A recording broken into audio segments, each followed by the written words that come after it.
Donc bonsoir à tous, merci d'être venus si nombreux.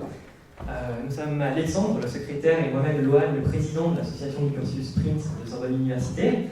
Donc juste avant que Alexandre introduise Jean Dalibard, même si je ne suis pas sûr que ce soit vraiment nécessaire, parce que tout le monde le connaît ici à mon avis, je vais quand même rapidement présenter l'association.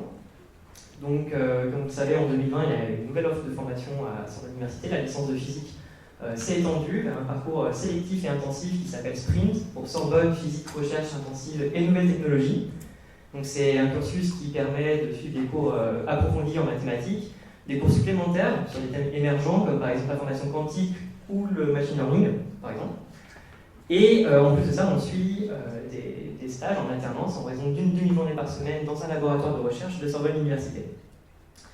Voilà, donc nous, avec notre association, on regroupe en fait tous les étudiants et on met en place des événements comme cette conférence de ce soir, ou encore la visite de lieux scientifiques, comme par exemple le CERN. On aura la chance de visiter avec 20 étudiants de la licence de physique la semaine prochaine. Juste avant, je dis encore un mot, je veux vous remercier tous et remercier ceux qui ont permis la mise en place de la conférence, à savoir M. Marco Saïta, qui est ici présent, le responsable de notre cursus, la direction de l'UFR, donc M. Edouard Kamlik, la direction de la licence, M. Nicolas Trebs et Benjamin Flux, le KIX, qui est le Centre d'information quantique de Sorbonne Université, qui nous permet d'avoir le matériel ce soir pour enregistrer la conférence. Et aussi les associations étudiantes, dont je vois certains représentants, qui ont diffusé l'information. Donc merci encore à vous. C'est tout pour moi, je vous souhaite une bonne conférence. Je laisse Alexandre parler. Merci. Eh bien, merci Lohan. Alors, déjà, merci à vous d'être venus aussi nombreux pour cette conférence. J'aimerais simplement présenter brièvement le parcours de M. Dalibard ici présent. Alors, après des études supérieures à l'École normale supérieure Ulm ainsi qu'à Paris 6, vous effectuez votre thèse sous la direction de M. Claude Cohen-Tanouji, que beaucoup de L3 ici doivent connaître, et qui portait sur l'étude des propriétés de la lumière. Vous intégrez ensuite une équipe dirigée par M. Alain Aspect, et qui avait pour but de mener différentes expériences scientifiques qui ont après mené à montrer la violation des inégalités de Bell. Vous étiez chercheur au CNRS jusqu'en 2012 et avez enseigné à l'école polytechnique de 89 à 2015. Vos travaux pour l'interaction entre la lumière et la matière vous ont été distingués par de nombreuses distinctions, notamment par la Max Planck Award, donné par l'Optical Society en 2012, ou encore plus récemment par la médaille d'or du CNRS en 2021. Vous êtes professeur au Collège de France depuis 2012 et vous y tenez la chaire Atomes et rayonnement. Et aujourd'hui, vous travaillez avec votre équipe du LKB, laboratoire Cassar-Bruxelles, sur les gaz atomes ultra froids. Monsieur Dalibard, je vous remercie chaleureusement d'avoir accepté notre invitation et je vais maintenant vous laisser la parole. Et je vous souhaite à tous une excellente conférence.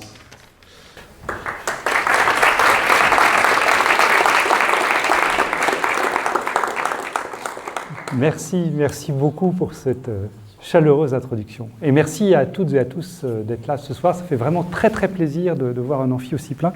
C'est presque intimidant parce que, je veux dire, parler devant des jeunes comme ça, on se dit, oh là là, j'espère qu'ils n'attendent pas trop quand même. Voilà. Bon, je vais quand même essayer de vous dire des choses qui vont vous intéresser, j'espère. Mais voilà, je suis sûrement aussi intimidé que vous. Donc, je voudrais vous parler effectivement d'atomes froids, parce que ça, c'est mon sujet de recherche, celui sur lequel j'ai travaillé depuis, je ne dirais pas combien de dizaines d'années maintenant, mais beaucoup. Et je voudrais vous dire comment est-ce qu'un sujet de recherche, finalement, peut partir de presque rien dans quelques laboratoires dans le monde pour maintenant irradier dans vraiment beaucoup de domaines. C'est pas possible de lire tous les articles qui sortent maintenant sur ce sujet, alors qu'au début, on était vraiment quelques groupes dans le monde qui travaillaient là-dessus. Voilà, donc je vais vous parler, comme j'ai dit, d'atomes ultra-froids, de métrologie, parce que ça a quand même été ça le moteur initial, même si moi-même, je ne suis pas métrologue, je ne fabrique pas des horloges ou des choses comme ça, mais néanmoins, c'est une des applications importantes. Et puis, vers des choses plus futuristes, comme ces simulateurs quantiques. Alors, tout ce sujet démarre avec ce qu'on appelle une mélasse optique. Donc, vous en avez une photo ici. Voilà. Donc ce que vous avez là, en fait, c'est une photo prise à l'intérieur d'une enceinte à vide. Dans cette enceinte à vide, on a mis des atomes de sodium, et puis on a fait passer des faisceaux laser. Donc vous avez 6 faisceaux laser, 2 qui se propagent tête bêche selon l'axe X, 2 autres tête bêche selon l'axe Y, et 2 autres selon l'axe Z. Chaque faisceau a un diamètre de l'ordre du centimètre, et vous délimitez comme ça donc un volume de l'ordre du centimètre cube au centre de votre enceinte à vide, et par un mécanisme que je vais vous expliquer dans un instant, eh bien, vous avez comme ça des atomes qui vont se confiner dans ce centimètre cube, et ces atomes sont très froids. Ils sont dans le domaine du micro-Kelvin. Je vais vous préciser ce que ça veut dire dans un instant. Et on les voit là parce que comme ils sont éclairés par un faisceau laser qui est résonnant avec eux, eh bien, les atomes émettent de la lumière de fluorescence, et donc à l'œil nu, quand on prend du sodium, l'arrêt de résonance du sodium, c'est dans le jaune, hein, vous connaissez tous les lampes à sodium, c'est ça qui sert dans l'éclairage public. Donc on le voit à l'œil nu, on voit ces quelques centaines de millions ou quelques milliards d'atomes au centre de l'enceinte à vide. Et donc ce que j'aimerais vous expliquer finalement, c'est d'abord comment ça marche très succinctement, et puis ensuite à quoi ça sert et à quoi ça pourra servir dans le futur. Alors, juste pour bien préciser l'échelle de température dont on va parler dans cet exposé, donc là j'ai mis une échelle logarithmique en Kelvin, donc vous savez qu'il y a une température qui est le zéro absolu, hein, qui est par définition non atteignable, c'est un peu comme une température infinie, on ne peut pas le faire, et donc c'est pour ça qu'une échelle log est bien adaptée. Donc nous sur Terre, on est à peu près ici, entre 100 et 1000 Kelvin, selon qu'on est au pôle Nord ou sur les tropiques, c'est pas exactement la même température, mais sur l'échelle logarithmique qui est là, la différence n'est pas vraiment significative. Le Soleil, la surface elle est à 6000 degrés à peu près, le centre du Soleil c'est un peu plus de 10 millions de degrés, donc il est ici. Et puis les basses températures, ça commence avec quelque chose que vous connaissez tous probablement, qui est l'azote liquide. Vous avez tous joué avec de l'azote liquide, je suis sûr, à un moment ou à un autre, donc c'est ici. Si vous allez dans les laboratoires qui font de la cryogénie, alors là pour la cryogénie on ne prend pas de l'azote liquide, enfin on commence avec l'azote liquide, mais après on passe à l'hélium liquide, puis on a des cryostats qui utilisent des mélanges hélium-3, hélium-4, des cryostats à dilution. Disons qu'on est entre 1 Kelvin et puis le millikelvin. Le millikelvin c'est vraiment un tour de force pour faire ça. En général on est à 10 millik avec des cryostats de course, je dirais. Eh bien les atomes froids dont je vous parle, ils sont ici, au millionième de Kelvin, voire en dessous. Tout à l'heure, on parlera de quelques nanokelvin. Donc, c'est important de voir que sur cette échelle logarithmique, nous, sur Terre, ici, dans cette pièce, par exemple, on est beaucoup plus proche du Soleil qu'on ne l'est des atomes froids. Les atomes froids, ils sont vraiment beaucoup d'ordre de grandeur en dessous de tout ce à quoi on est habitué dans la vie de tous les jours, voire même de la cryogénie standard. Voilà, donc ça, c'était pour vous présenter l'objet qu'on va utiliser dans l'exposé. Et ce qui importe de comprendre tout de suite, et ça je suis sûr que c'est quelque chose que vous avez tous vu, c'est que refroidir de la matière, ça veut dire la rendre plus quantique. Et ça, le premier à avoir compris ça, c'est De Broglie, à l'occasion de sa thèse. De Broglie a fait l'essentiel de son travail pendant sa thèse de doctorat. Ce que De Broglie comprend, c'est que De Broglie raisonnait par analogie. Einstein était déjà passé par là en disant la lumière, qui est une onde, eh bien, comme que Maxwell avait décrite, elle a aussi un caractère corpusculaire, qui a été appelé un peu plus tard le photon. Et donc De Broglie, par analogie, s'est dit, si la matière, elle, qui a un caractère corpusculaire évident, existe, eh bien, elle est peut-être aussi un caractère ondulatoire. Donc De Broglie a fait ça, et il a proposé une longueur d'onde pour une particule matérielle, qui est donc la formule de De Broglie, H sur mv. Donc, quand on dit qu'on refroidit de la matière, eh bien, ça veut dire qu'on diminue l'agitation thermique, on diminue les vitesses. Donc, comme la vitesse est au dénominateur de cette formule, la longueur d'onde devient plus grande. Et si je prends toujours une vapeur de sodium à température ordinaire, la longueur d'onde que vous trouvez quand vous prenez donc une vitesse de quelques centaines de mètres par seconde, elle est de l'ordre de 0,2 angstrom. Quand vous mettez ici la constante de Planck et puis la masse d'un atome de sodium. Donc ça, le 0,2 angstrom, c'est plus petit que la taille elle-même de l'atome. Donc, je ne dis pas que c'est impossible, mais c'est très difficile de voir des effets liés au caractère ondulatoire à température ambiante parce que les longueurs d'onde sont extrêmement petites, plus petites que la taille atomique elle-même. En revanche, si vous allez vers des basses températures, si vous gagnez 8 ordres de grandeur en température, vous en gagnez 4 en vitesse, et là, à ce moment-là, ce qui était une fraction d'angstrom devient de l'ordre du micromètre. Donc là, c'est quasiment une longueur d'onde optique. Donc on sait faire des interférences avec la lumière. Donc on doit savoir faire la même chose avec de la matière pourvu qu'elle soit suffisamment froide. Voilà, donc ça c'est une sorte de dénominateur commun à presque tout ce que je vais dire aujourd'hui, c'est le fait de refroidir signifie rendre les choses plus quantiques, ou rendre les effets quantiques plus évidents. Voilà. Pour terminer cette introduction, quels sont les atomes concernés? Il y en a beaucoup. Là, vous voyez, j'ai pris le tableau périodique et j'ai entouré tous ceux qui avaient été refroidis, manipulés par laser. Essentiellement, il y a toute la colonne des alcalins qui est là. Ceux-là, ils sont faciles parce que les alcalins, comme ils ont un seul électron célibataire, cet électron est finalement pas très fortement lié. Donc ça veut dire que les longueurs d'onde qu'il va falloir utiliser pour la lumière, pour manipuler l'atome, ces longueurs d'onde sont dans le domaine du proche infrarouge ou du visible. Et donc ça, on a des sources lumineuses qui ne sont pas chères et bien fiables. Si vous allez vers les alcalinotéreux, donc là vous avez 2 électrons externes, là, à ce moment-là, ça coûte un petit peu plus cher pour acheter les lasers, parce que c'est des lasers qui sont plus dans le bleu, dans l'ultraviolet, mais néanmoins, on y arrive. Et puis, on a pioché des atomes là-dedans parce qu'ils avaient justement une transition qui était assez favorable compte tenu des lasers existants sur le marché. C'est essentiellement ça qui décide. C'est si vous voulez, je ne sais pas, prendre quel atome, l'osmium par exemple, il faut que vous alliez regarder les rates de l'osmium, puis regarder ensuite un catalogue de marchands de laser, et puis regarder si le marchand de laser est capable de vous fournir un laser pas trop cher, assez fiable, qui va pouvoir exciter l'osmium. Et puis après, vous pouvez vous poser la question, est-ce qu'il y a des choses intéressantes à faire avec de l'osmium? Ça, je ne sais pas. Voilà. Donc, j'aborde donc maintenant l'exposé lui-même, comment ça marche pour commencer.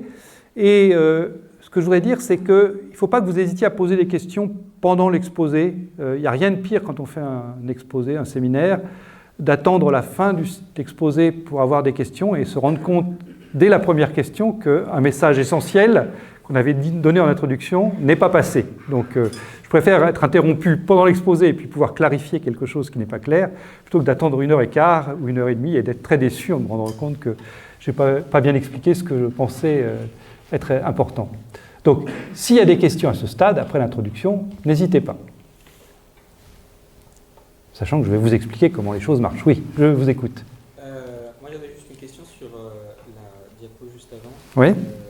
Dans le tableau périodique, pourquoi est-ce que le silicium il est pointillé? Ah, parce que je crois qu'il n'est pas encore fait, mais il y a des projets. Ah, d'accord. Voilà, oui, bonne question. Peut-être qu'il a été fait depuis que j'ai fait le tableau. Le tableau, je l'ai fait il y a quelques mois. Donc, peut-être qu'il a été fait, voilà. Mais bonne question.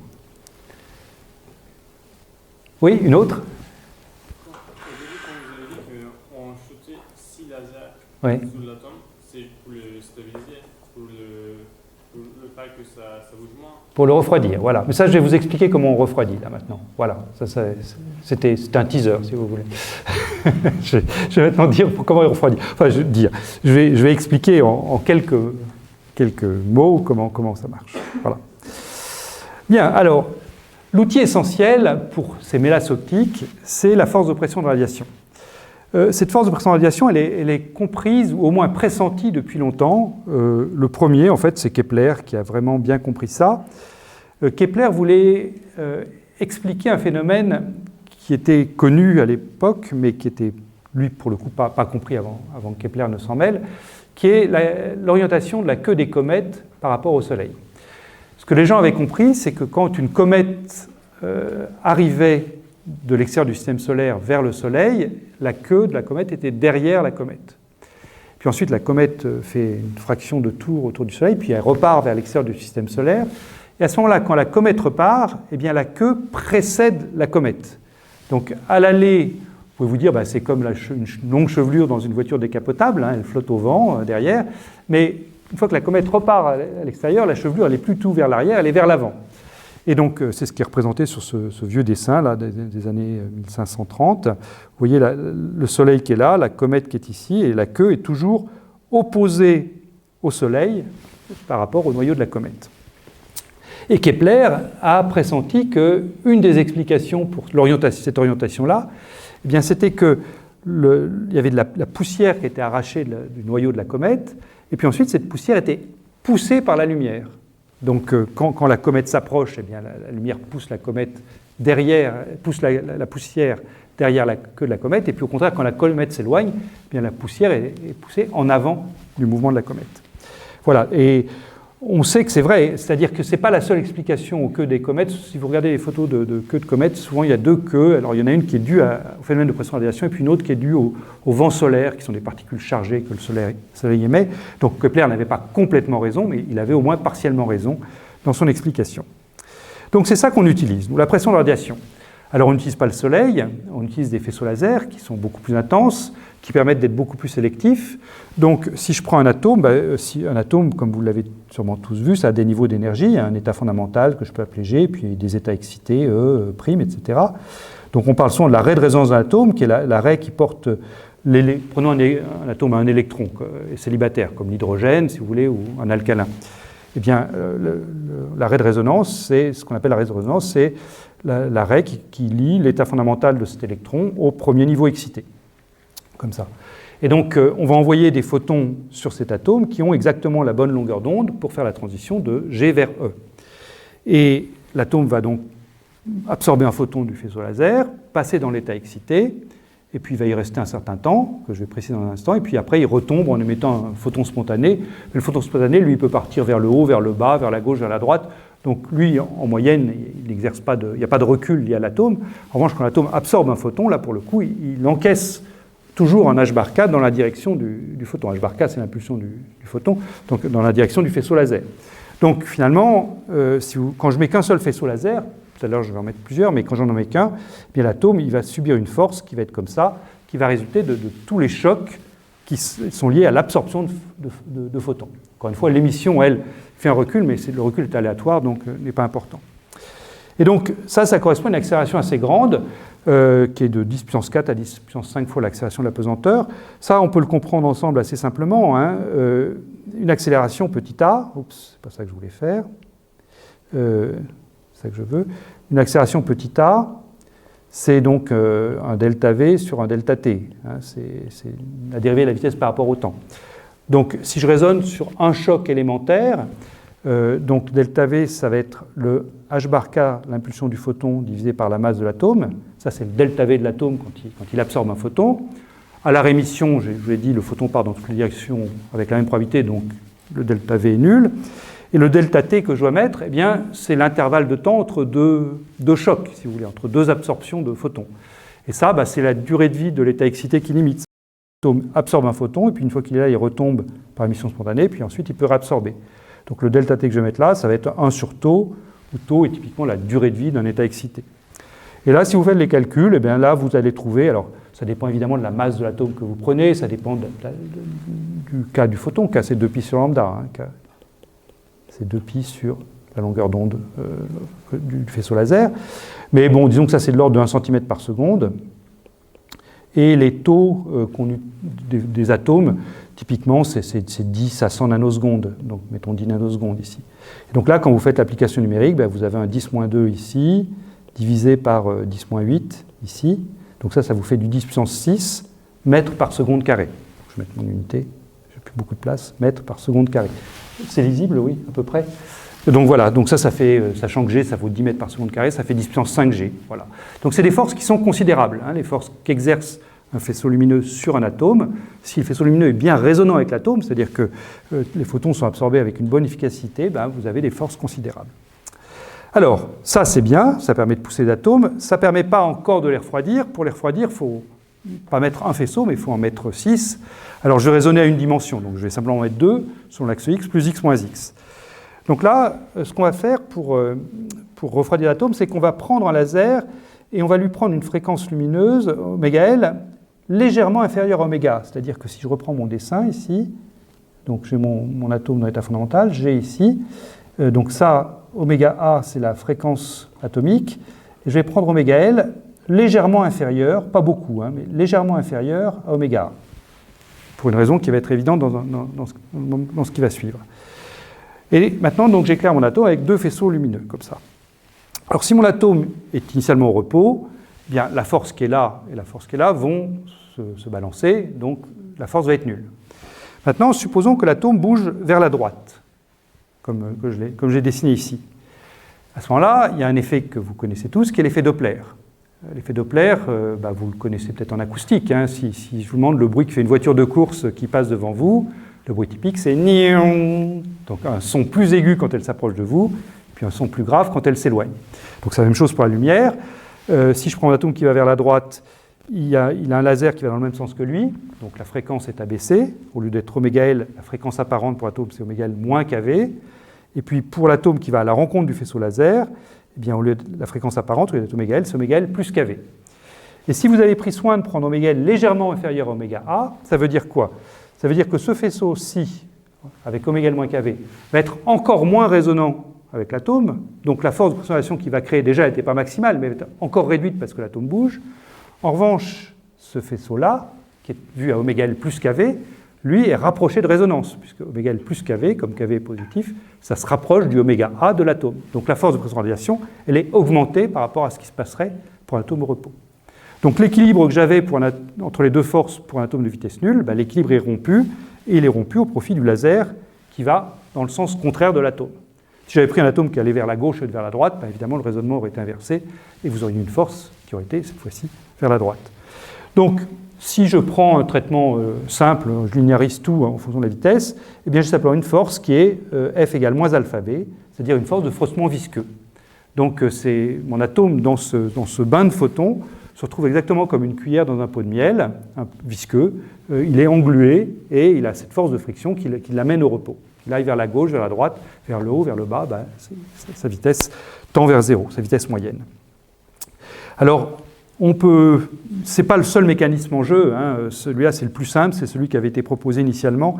En fait, quand on a fait des études plus précises des températures, je vous montrerai dans un instant comment on mesure les températures, on s'est rendu compte que, en fait, il y avait sûrement d'autres mécanismes que celui-ci. Avec Claude Cohen-Tanucci, on a beaucoup travaillé sur ces mécanismes. En particulier, on a proposé un mécanisme qui est plus compliqué, donc je ne vais pas l'expliquer, mais qui joue un rôle important, qui est ce qu'on appelle le refroidissement Sisyphe. On dit ça parce que l'atome passe son temps à monter des collines de potentiel. Donc c'est un peu comme le pauvre Sisyphe qui avait été condamné à pousser son rocher vers le haut d'une montagne. Mais au final, le bilan de tous ces mécanismes, c'est que la vitesse atomique finale que l'atome va avoir, eh bien, c'est limité par le fait que finalement il y a toujours un dernier photon qui est émis, un dernier photon spontané qui est émis, qui fait un petit recul aléatoire. Et donc ça vous fait un m delta v atome, une impulsion atomique qui est de l'ordre de l'impulsion d'un photon unique, h bar k. Ou si vous préférez, la température effective de ces atomes, c'est comme ça qu'on arrive au micro-Kelvin, eh bien c'est m fois donc h bar k sur m, donc ça vous fait un kBT qui est h bar 2 k2 sur m. Et ça, quand vous faites l'application numérique, c'est ça qui vous donne le micro-Kelvin. Voilà, donc je peux prendre des questions, parce que si vous avez bien compris le mécanisme. Oui. Oui.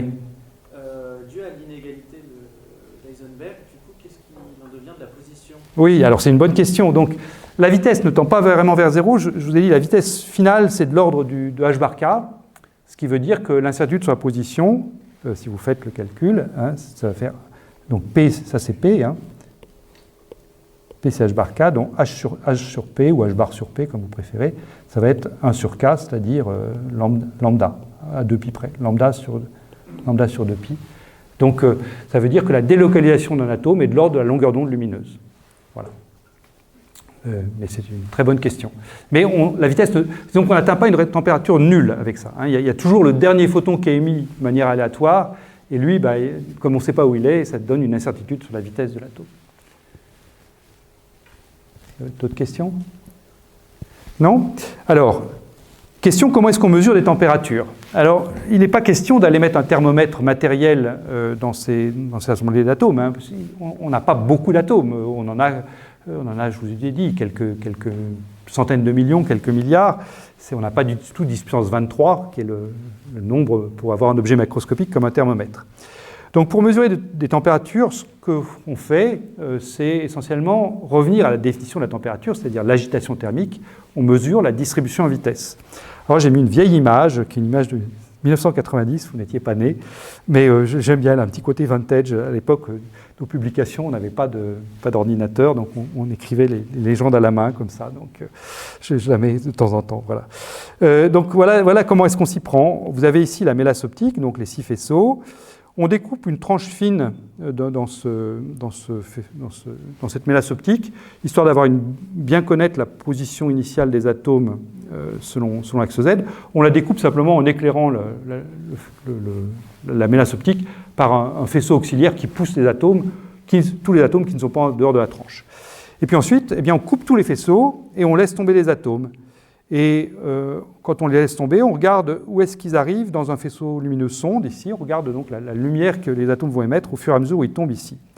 Et voilà à quoi ça ressemble. Donc là, on les laissait tomber de 70 mm, et le signal de détection dans la sonde, donc la fluorescence des atomes au moment où ils tombent dans la sonde, c'est essentiellement 0, sauf un pic étroit, centré sur 120 millisecondes, et ce pic a une certaine largeur. Alors le 120 millisecondes, il n'est pas très intéressant, c'est juste essentiellement le 1,5 de GT2, le temps que mettent les atomes pour tomber, donc ça vous permet juste de mesurer la gravité à Paris quand on a fait l'expérience. Ce qui est plus intéressant, c'est la largeur ici. Parce que la largeur, ça vous dit comment est-ce que le nuage initial, la fine tranche initiale, s'est étalée au fur et à mesure de la chute. Donc ça vous renseigne sur la dispersion en vitesse, au moins selon la verticale. Après, il faut vérifier que toutes les vitesses sont isotropes, mais bon, je ne vais pas rentrer dans les détails. Donc ça nous renseigne sur le delta V selon l'axe Z. Et donc, vous mesurez ici donc, un certain delta T ici, donc en millisecondes, et de ce delta T en millisecondes, vous déduisez le delta V initial, et vous trouvez que la température dans cette mélasse ici était de 2 microkelvin. Voilà. Donc c'est une application directe de la formule 1,5 de kT égale 1,5 de delta V carré, que vous connaissez bien, j'imagine, si vous avez fait de la physique statistique. Voilà. Alors, ça c'est un ingrédient important qui refroidit les atomes. Un deuxième ingrédient tout aussi important, c'est de les piéger, les atomes. Ça va revenir souvent dans mon exposé. Alors, pour piéger les atomes, on utilise là encore de la lumière. Enfin, on peut utiliser d'autres choses, on peut utiliser des champs magnétiques, mais là, dans ce que je vais dire, essentiellement, c'est avec de la lumière. Mais là, cette fois-ci, on va prendre un laser qui est loin de la résonance atomique. Donc là, je ne veux plus du tout d'émission spontanée. Je veux créer un puits de potentiel sans le moindre chauffage, refroidissement ni rien, un vrai puits de potentiel, comme une bille au fond d'un bol. Donc pour ça, je vais choisir un faisceau laser très loin de la résonance atomique. Donc si je reprends mon petit dessin de mes niveaux atomiques, G ici, E ici, mon faisceau laser, je peux le dessiner comme ça. Voilà. Comme ça, il a une fréquence qui est loin de la résonance, donc pas d'émission de photons, mais néanmoins, l'atome va quand même répondre à ce faisceau laser. Et la manière dont il va répondre à ce faisceau laser, c'est qu'il va y avoir un léger dipôle induit. Vous avez tous vu la polarité d'un dipôle électrique. Donc là, j'ai un champ électrique E de R et de T, c'est le champ électromagnétique de Maxwell, je le traite classiquement ici, et je vais donc avoir un dipôle D de T, un dipôle induit avec un certain alpha ici, qui est la polarisabilité de l'atome. Et ensuite, ça c'est un calcul que vous avez dû tous faire en électrostatique, c'est l'énergie d'un dipôle induit quand il est placé dans un champ électrique, c'est moins 1,5 de alpha fois le carré du champ, et donc ça, le carré du champ, c'est l'intensité lumineuse. Là encore, ça, je pense que vous l'avez tous vu quand vous avez fait des équations de Maxwell. Donc on a une énergie E associée donc à ce dipôle induit qui va dépendre de l'intensité lumineuse, donc qui va dépendre du point, je ne sais pas pourquoi il y a deux parenthèses là, mais bon, qui va dépendre du point R. C'est-à-dire que là où il y a beaucoup d'intensité lumineuse, cette énergie sera grande. Pour être positive ou négative, ça dépend du signe de la polarisabilité, et ça on a moyen de le contrôler, mais elle sera grande, et puis là où il n'y a pas de lumière, elle sera petite. Donc cette énergie, elle joue le rôle en fait de potentiel pour le mouvement du centre de masse de l'atome.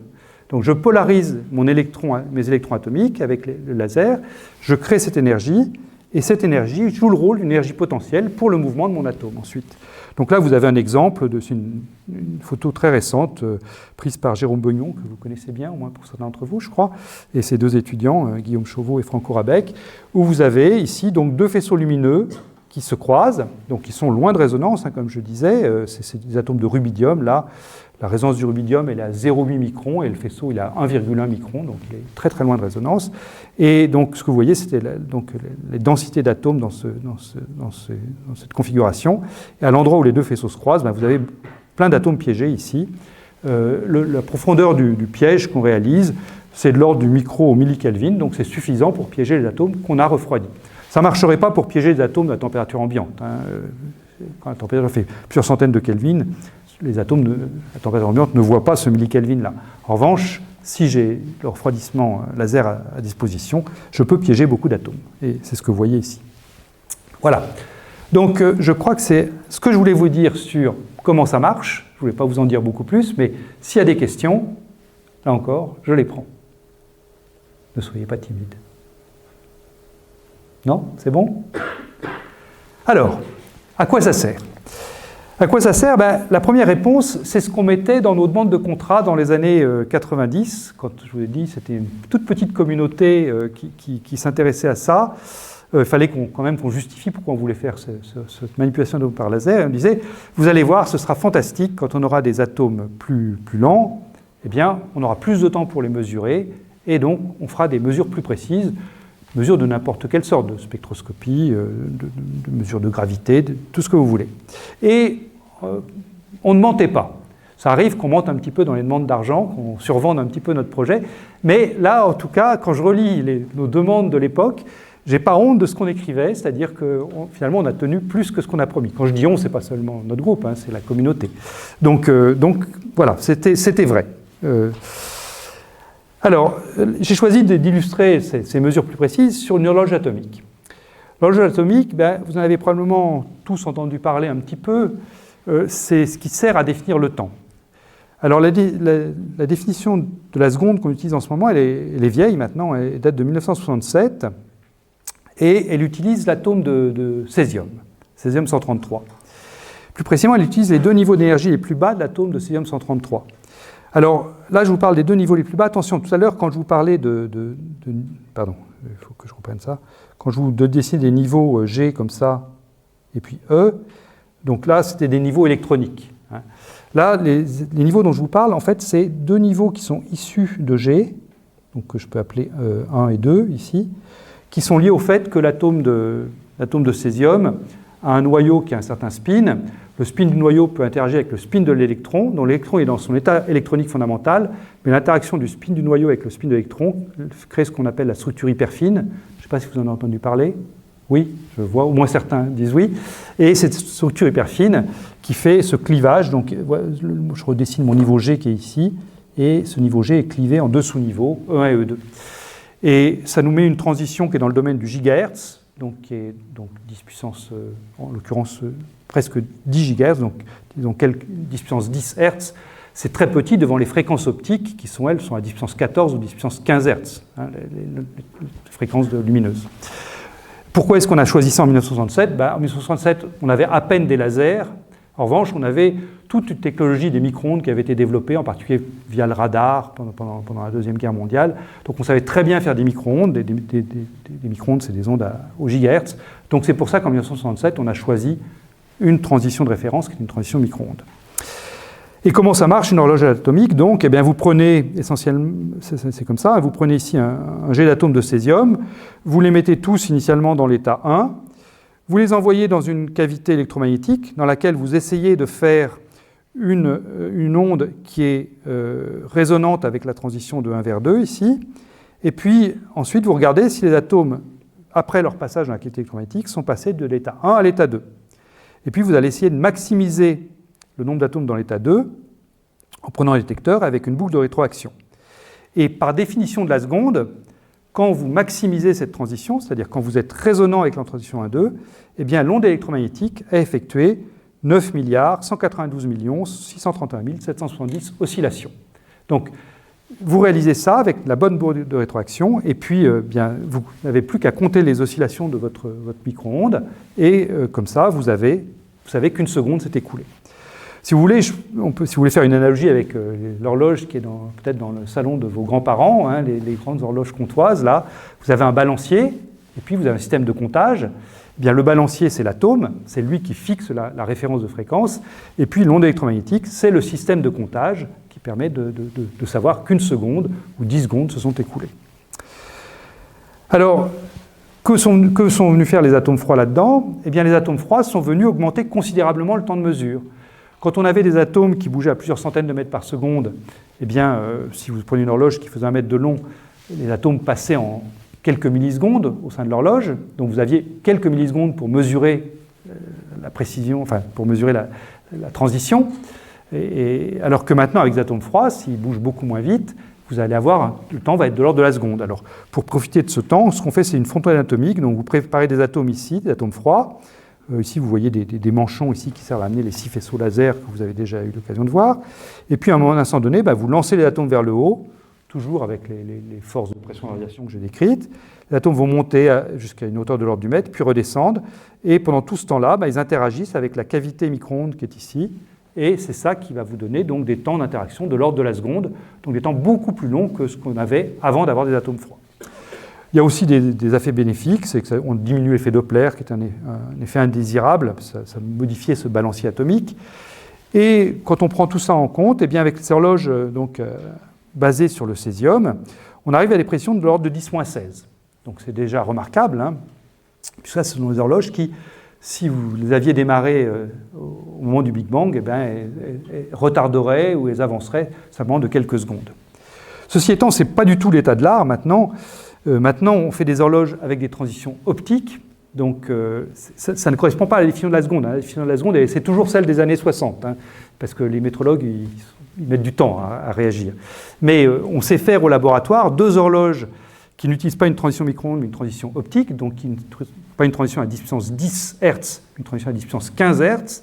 Et là, on sait faire des horloges qui, quand on les compare entre elles, sont beaucoup plus fiables que le 10-16 que le 10-16 que j'ai écrit ici, puisque maintenant on est à quelques 10-19 en précision du temps.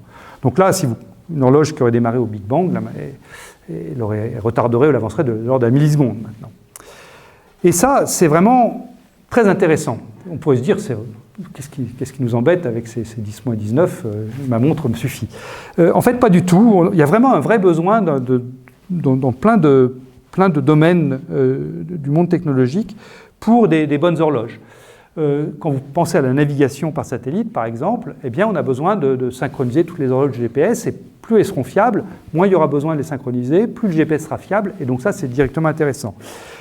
Pour les télécommunications à grande distance aussi, il faut bien synchroniser tous les instants de départ des signaux et les instants d'arrivée des signaux, et là encore, il y a un besoin d'horloges très précises. Les astronomes font ce qu'ils appellent des interférométries à très longue base. Ils ont des différents télescopes sur différents continents et il s'agit de bien synchroniser les instants d'arrivée pour profiter pleinement de la grande ouverture de ce système à plusieurs télescopes. Et là aussi, ils ont des horloges atomiques qu'ils souhaitent avoir de plus en plus fiables pour faire ça. Et puis, en tant que physicien, on est content d'avoir des horloges précises parce qu'on peut vraiment faire des tests de physique très, très pointus. Et ici, j'en ai mis un qui je trouve est merveilleux, c'est simplement la relativité générale d'Einstein, que vous pouvez tester maintenant en laboratoire très simplement. La relativité générale d'Einstein, vous en avez sûrement entendu parler, elle vous dit que le temps ne s'écoule pas de la même façon selon votre position dans un champ de gravitation.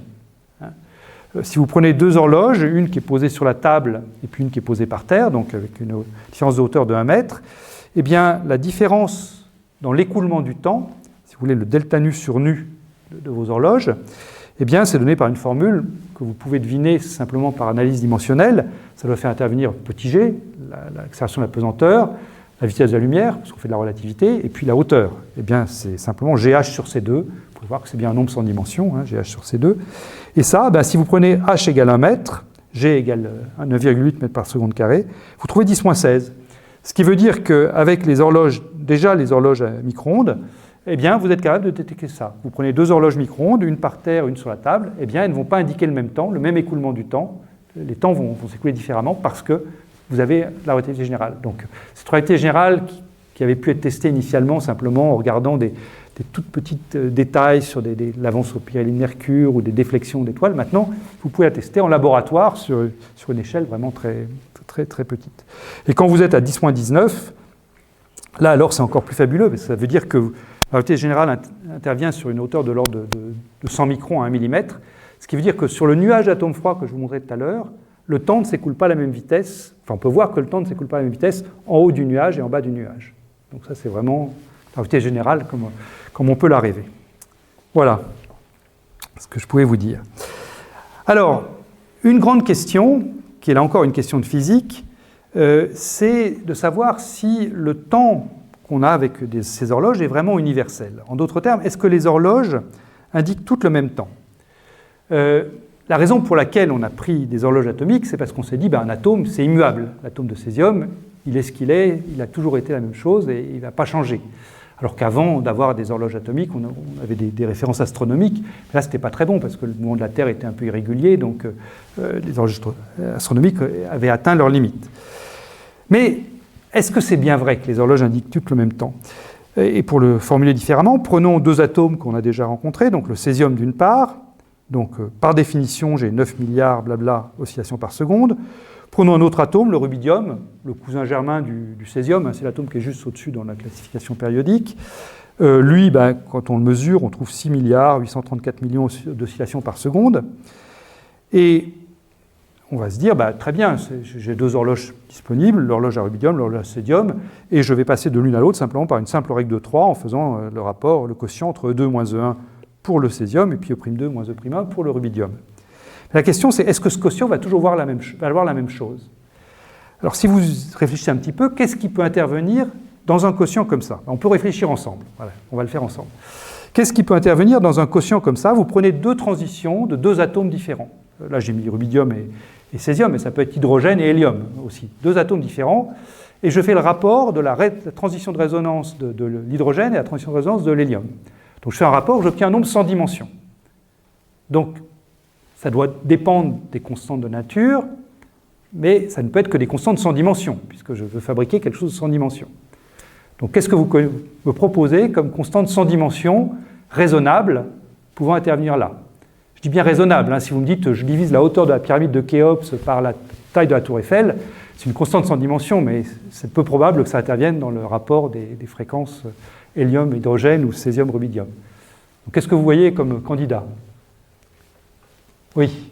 J'aurais dit le rapport des masses entre les différents atomes étudiés. Oui, effectivement. Alors on peut faire plus simple, on va dire le rapport de la masse de l'électron et la masse du proton, et puis après on reconstitue. Voilà. Mais c'est effectivement, des rapports de masse, c'est effectivement. Est-ce que le rapport masse hydrogène sur masse hélium est toujours le même ? Est-ce que le rapport de la masse d'électron sur la masse du proton est toujours le même ? Voilà. Est-ce que vous en connaissez une deuxième ? Oui. Très bien, voilà, j'ai mes deux réponses, c'est parfait, je peux continuer. Voilà, donc effectivement, les deux grandeurs qui sont éligibles, après il y en aurait d'autres qui sont issus du modèle standard, mais il y a peu de chances que ça intervienne dans les transitions électroniques. Donc les deux constantes sans dimension auxquelles on peut songer, c'est un rapport de masse, donc là je l'ai mis proton sur électron, qui vaut 1840, et la constante de structure fine, et 2 sur h bar c, qui vaut 1 sur 137. Et donc ce que les gens font maintenant, c'est que ils comparent des horloges pendant des années. Maintenant, ça fait plusieurs dizaines, ça fait au moins 10 ans qu'on a ça, peut-être 15 ans maintenant. Et on regarde, donc on fait un diagramme avec en abscisse cette chose-là, on a ordonné cette chose-là, et puis on essaie de faire des cercles d'incertitude qui deviennent de plus en plus petits pour voir si l'une ou l'autre ou les deux, par hasard, dérivent. Et évidemment, pour l'instant, on n'a encore rien vu, parce que je pense que vous en auriez entendu parler. Mais si on trouvait que les constantes fondamentales dérivent, évidemment, ce serait quelque chose de radicalement nouveau. Il y a des théories qui prédisent une dérive des constantes fondamentales. Dirac, c'est, je crois, le premier qui a mis cette hypothèse. Mais on n'en est pas là. Voilà. Bon, je vois que le temps passe, je parle beaucoup. Alors, il faut que j'avance un petit peu. Alors, à quoi ça sert ? Alors, la réponse 2, c'est la matière quantique. Donc, la matière quantique... ce que je veux dire là maintenant, c'est je veux parler d'effets collectifs. Donc je veux dire que j'ai mes particules qui sont donc très lentes, qui ont une grande longueur de De Broglie, et je cherche à voir ce qui va se passer quand je vais les mettre ensemble. Et là, je pense que vous en avez entendu parler, en tout cas c'est ce que vous m'aviez dit, au moins ceux qui ont suivi les cours adéquats, c'est qu'il y a deux classes de particules dans la nature. Les bosons, qui sont des particules qu'on peut qualifier de grégaires, elles aiment bien se mettre ensemble. Et en revanche, les fermions, qui sont très individualistes, deux fermions ne veulent jamais se mettre dans le même état. Alors les premiers, c'est ce qu'on appelle les statistiques de Bose-Einstein, et comme candidat, vous avez les photons, vous avez des atomes d'hydrogène, de sodium, de rubidium. En fait, c'est tous les atomes de spin entier, spin total entier. Pour les photons, vous savez probablement que c'est parce qu'ils ont ce comportement grégaire qu'on peut fabriquer des faisceaux laser. Et puis les fermions, qui sont au contraire individualistes, donc jamais deux particules dans le même état, et ça, c'est le cas des électrons, des protons, des neutrons, des quarks, etc. Voilà. Alors, moi, je vais d'abord commencer par les bosons. Et un phénomène qui se produit donc avec ces bosons, quand on les refroidit, c'est la condensation de Bose-Einstein. Ça a été prédit en fait par Einstein en 1924. Bose lui avait compris cette statistique de Bose-Einstein pour les photons, et Einstein l'a généralisé à la matière, et ensuite il a découvert ce phénomène de condensation, qui est un très joli phénomène, qui est un phénomène donc d'une transition de phase, qui vous dit que, mais en l'absence de toute interaction entre les particules, si vous prenez des bosons, que vous les mettez dans une boîte et que vous les refroidissez, eh bien, en dessous d'une certaine température critique, vous allez avoir une accumulation macroscopique de particules dans l'état fondamental de la boîte. Donc là, j'ai dessiné comme étant l'arche de sinus. Je pense que vous avez tous fait la particule quantique dans une boîte. Donc l'état fondamental, c'est une arche de sinus. Donc voilà, c'est ça que j'ai voulu dessiner ici. Et puis si vous refroidissez encore plus, elles vont toutes se mettre là-dedans. Mais je dirais le mécanisme spectaculaire d'Einstein, c'est vraiment qu'il y a une transition de phase qui se produit en l'absence de toute interaction entre particules. C'est à ma connaissance la seule transition de phase de ce type. On connaît tous des transitions de phase. On sait que l'eau gèle à 0 degré. Ça, elle gèle parce qu'il y a des molécules d'eau qui s'attirent les unes les autres. Mais là, c'est une transition de phase qui est fondée simplement sur la nature statistique des objets. Et c'était tellement surprenant quand Einstein l'a trouvé qu'il a écrit, il a publié, mais il a écrit une lettre à son ami Paul Ehrenfest en disant « C'est une belle théorie, mais contient-elle une vérité ?» Et ça suscitait pas mal de débats. Il a fallu attendre 14 ans, en fait, 1938, pour que les gens découvrent la superfluité de l'hélium liquide, le fait que l'hélium liquide, quand on le refroidit en dessous d'une certaine température, peut s'écouler sans la moindre viscosité, pour que Fritz London, qui était d'ailleurs à Paris, pas loin d'ici à l'époque, dit est-ce que cette superfluité de l'hélium liquide n'est pas reliée par hasard à la condensation de Bose-Einstein ? Et London avait raison, au moins partiellement raison. Dans l'hélium liquide, il y a beaucoup d'interactions, donc on est loin du modèle du gaz parfait d'Einstein, mais néanmoins, il y a bien un lien entre les deux. Et ensuite, il y a eu beaucoup d'autres manifestations en matière condensée, en physique nucléaire, mais néanmoins, on restait loin du modèle initial d'Einstein. Et donc, les atomes froids sont arrivés, et donc dans les années 90, une fois qu'on maîtrisait bien tous les mécanismes de refroidissement, eh bien, on est passé à se demander est-ce qu'on arrive à voir cet effet prédit par Einstein. Et ça a été vu effectivement d'abord à Boulder et au MIT en 1995. Alors, ils sont partis d'un gaz refroidi par laser. Le gaz refroidi par laser tout seul ne produit pas une température assez basse pour condenser de Bose. Il faut gagner encore un petit peu en température, encore un facteur 10 à 100. Et pour ça, on utilise ce qu'on appelle l'évaporation. Alors, c'est finalement un refroidissement assez simple. L'évaporation, c'est simplement, ça consiste à mettre les particules dans un piège, par exemple le piège lumineux que je vous décrivais tout à l'heure, là, les deux faisceaux croisés, et puis attendre que les particules les plus énergétiques soient éjectées du piège. Les particules les plus énergétiques sont formées par une collision entre les atomes piégés. Eh bien, si vous avez une particule qui a une énergie cinétique plus grande que la hauteur du piège, elle va s'en aller. Et donc, les atomes qui vont rester, eux, par définition, ils auront une énergie plus basse. Et si vous donc évaporez comme ça un certain nombre de particules, eh bien les particules restantes, il y en a moins, vous en avez perdu, mais celles qui restent sont à une température plus basse et donc peuvent atteindre la condensation. Et voilà ce qui se passe au laboratoire quand vous regardez. Donc là, il ne faut plus mettre de faisceaux résonnants avec les atomes parce qu'il ne faut pas les chauffer surtout. Donc ce qu'on fait, c'est qu'on fait l'évaporation dans ce piège lumineux loin de résonance.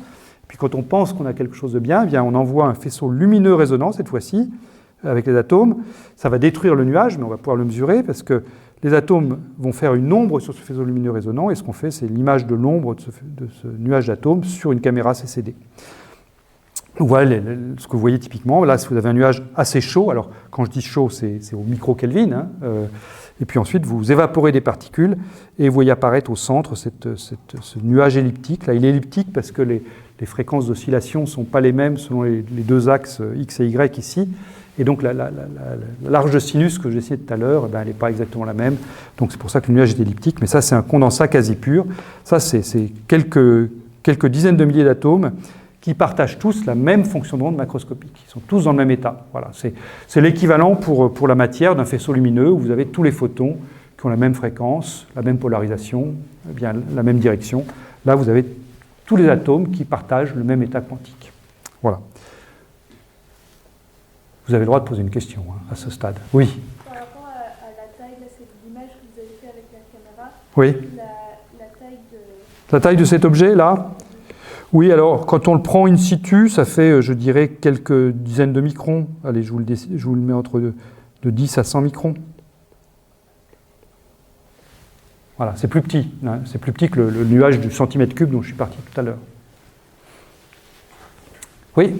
Je me demandais, ces pinces optiques, donc elles sont réalisées avec des lasers. Est-ce qu'il n'y a pas justement quelque chose qui est dû à la granularité du laser, un shot noise qui viendrait perturber cette stabilité Oui, il faut prendre des lasers stables, effectivement. Si le laser a des fluctuations d'intensité, c'est essentiellement l'intensité qui va gêner, eh bien ça va chauffer le système, oui.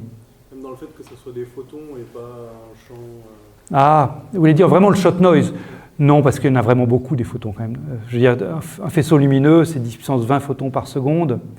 Donc, racine de n, ça vous fait 10 puissance, racine de 10, donc ça fait des fluctuations 10 moins 10.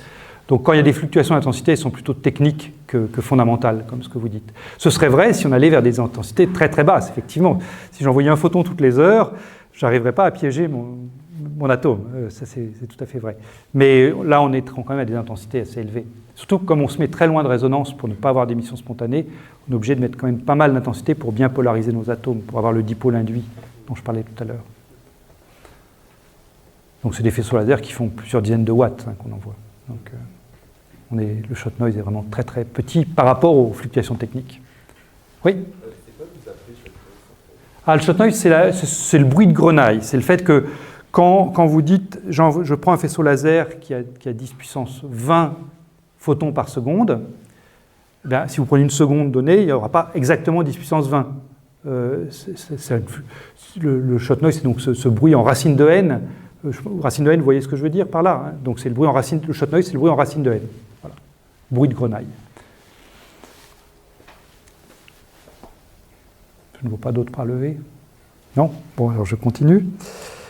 Alors là, je vous décris une chose qu'on a faite il y a déjà un certain temps, mais qui était une étape qui était significative dans la compréhension de ces condensats, c'est de comprendre, de vérifier qu'ils étaient bien superfluides. C'est un peu l'histoire à l'envers, c'est-à-dire que quand je vous ai dit pour l'hélium liquide, on a trouvé qu'il était superfluide, puis M. London, qui travaillait pas loin d'ici, est arrivé en disant s'il est superfluide, peut-être que c'est parce qu'il y a une condensation de Bose-Einstein. Et maintenant, dans le livre de physique statistique, souvent superfluidité et condensation sont mis sur un pied d'égalité, ce qui est un peu un abus. Mais en tout état de cause, là, ce que je veux vous dire, c'est que nous, donc on fait un condensat, on vérifie que les atomes s'accumulent dans l'état fondamental du piège qui les confine. Question, est-ce que ce système est superfluide? Et pour ça, pour voir s'il est superfluide, eh bien, ce qu'on a fait, c'est qu'on a cherché à le mettre en rotation.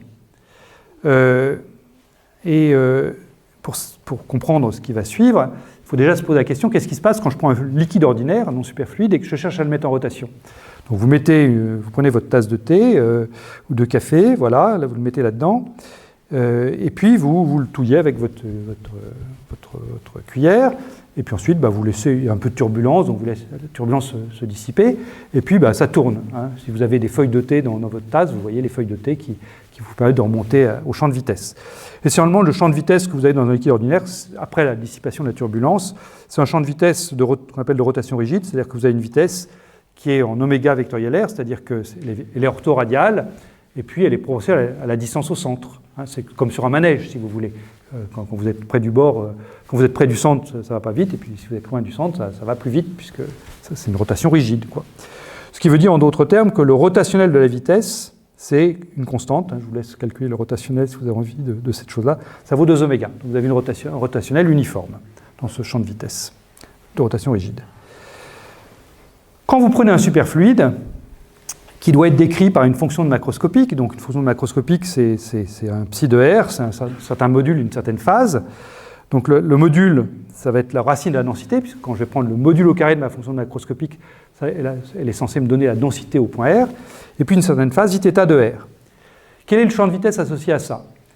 Ça doit être un exercice que vous avez tous fait, on le fait au tout début de la physique, du cours de physique quantique, c'est ce qu'on appelle le courant de probabilité.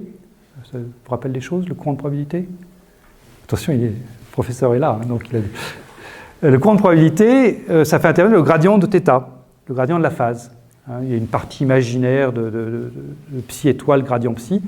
Quand vous faites le calcul, le champ de vitesse, c'est gradient θ. Et je suis sûr que vous avez tous vu que le rotationnel d'un gradient, c'est nul. Ça peut pas, rotationnel d'un gradient, ça vaut toujours 0.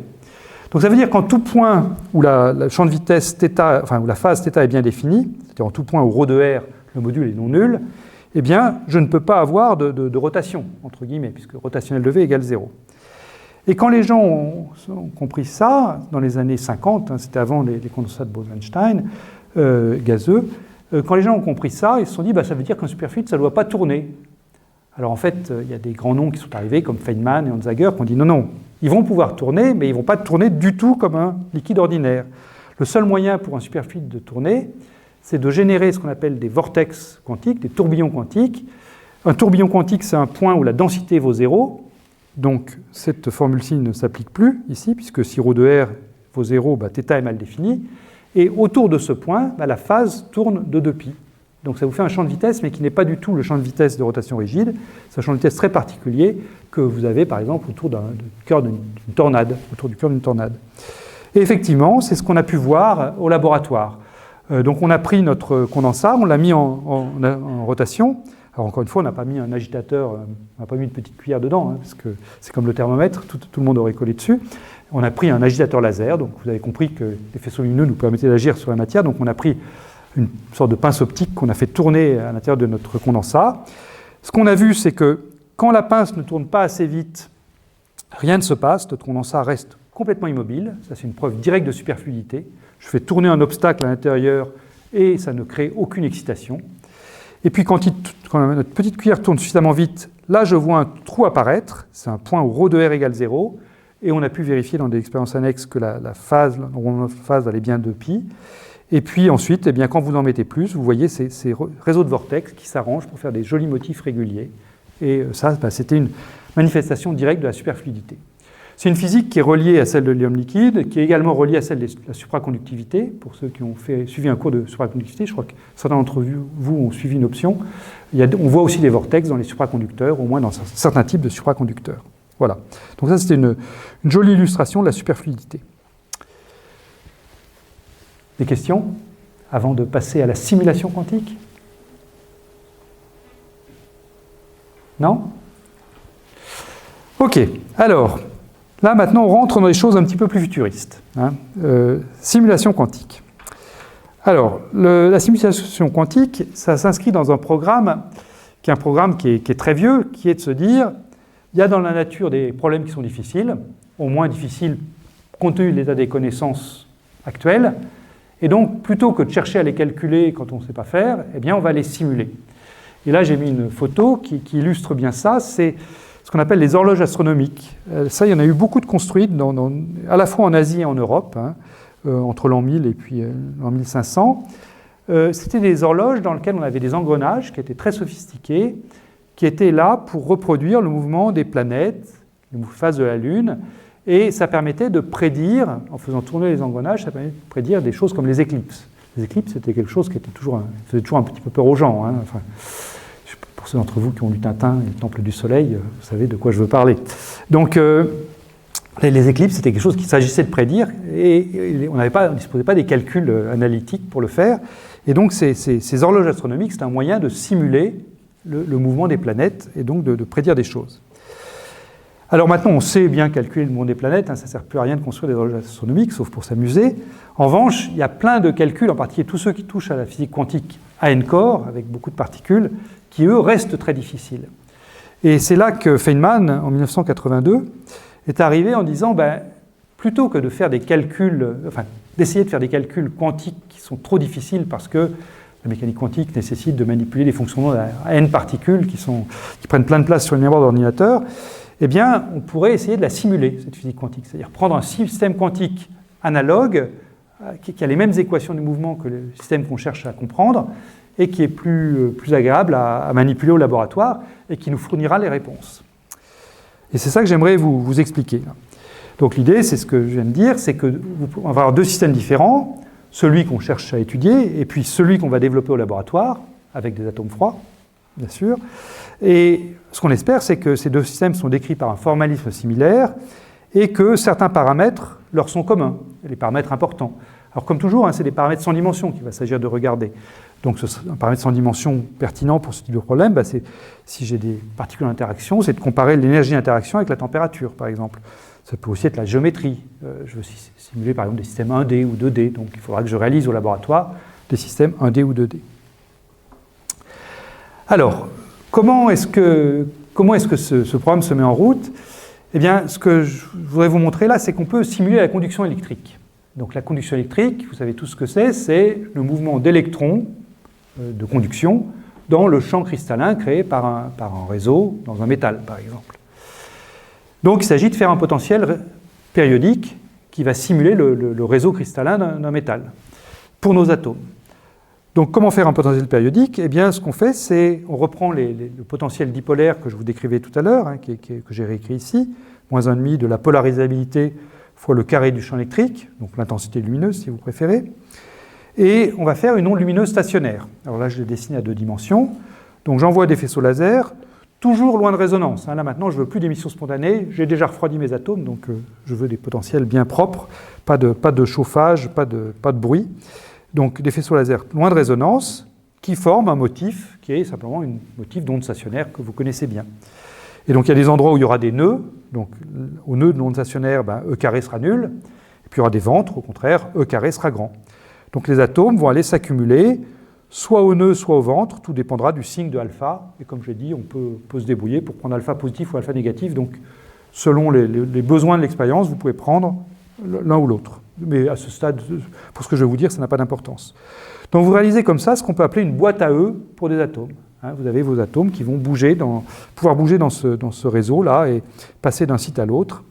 Et ce qu'on espère avec ça, c'est simuler, comme je disais, la conduction électrique d'un métal, où dans un métal, vous avez l'électron qui saute d'un site à l'autre, d'un ion à l'autre, dans le cristal. Voilà. Donc, est-ce que c'est réaliste, ça? Déjà, je vous montre une photo d'un réseau optique. Donc ça, c'est une photo qui a été obtenue par Marcus Reiner à Harvard.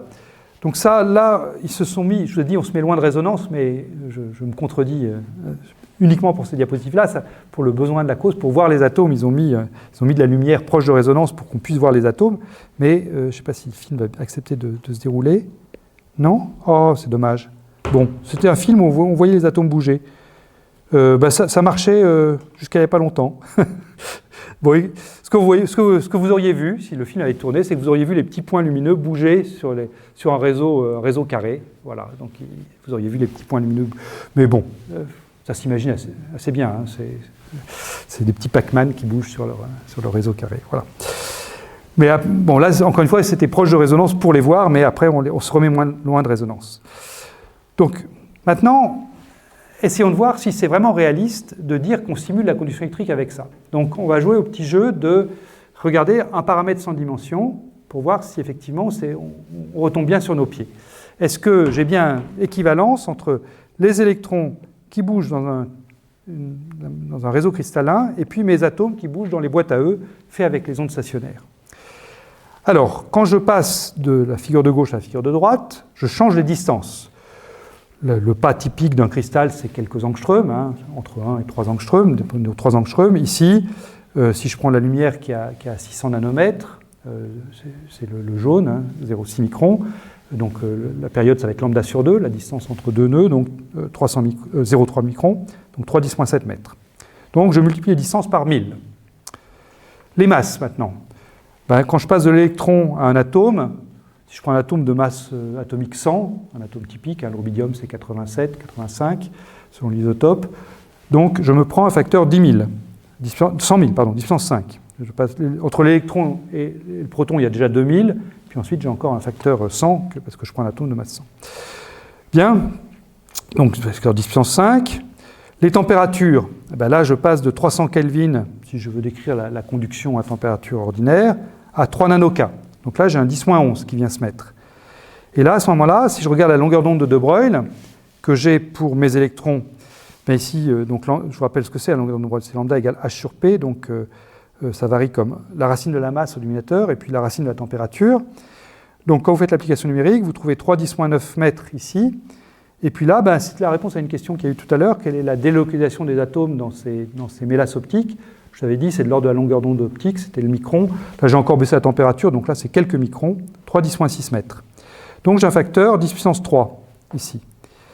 Et maintenant, à chaque fois, j'ai plein d'ordres de grandeur quand je passe de la colonne de gauche à la colonne de droite, mais comme je disais, ce qui importe, c'est de regarder des nombres sans dimension. Et le nombre sans dimension pertinent, pour décrire le mouvement d'électrons, c'est le rapport lambda sur D. C'est un rapport de longueur, la longueur d'onde de De Broglie, par rapport à la distance entre sites, qui est aussi la distance entre particules. Pour ceux qui ont fait un cours de fermion, en gros, c'est ce que je suis en train de regarder. Ici, c'est kT, la température, divisée par l'énergie de Fermi. C'est la même chose au carré. Voilà. Eh bien, vous trouvez que lambda sur D est le même, c'est-à-dire que 3-10-10 sur 3-10-9, 3-10-7 sur 3-10-6, vous trouvez à chaque fois le même rapport lambda sur D.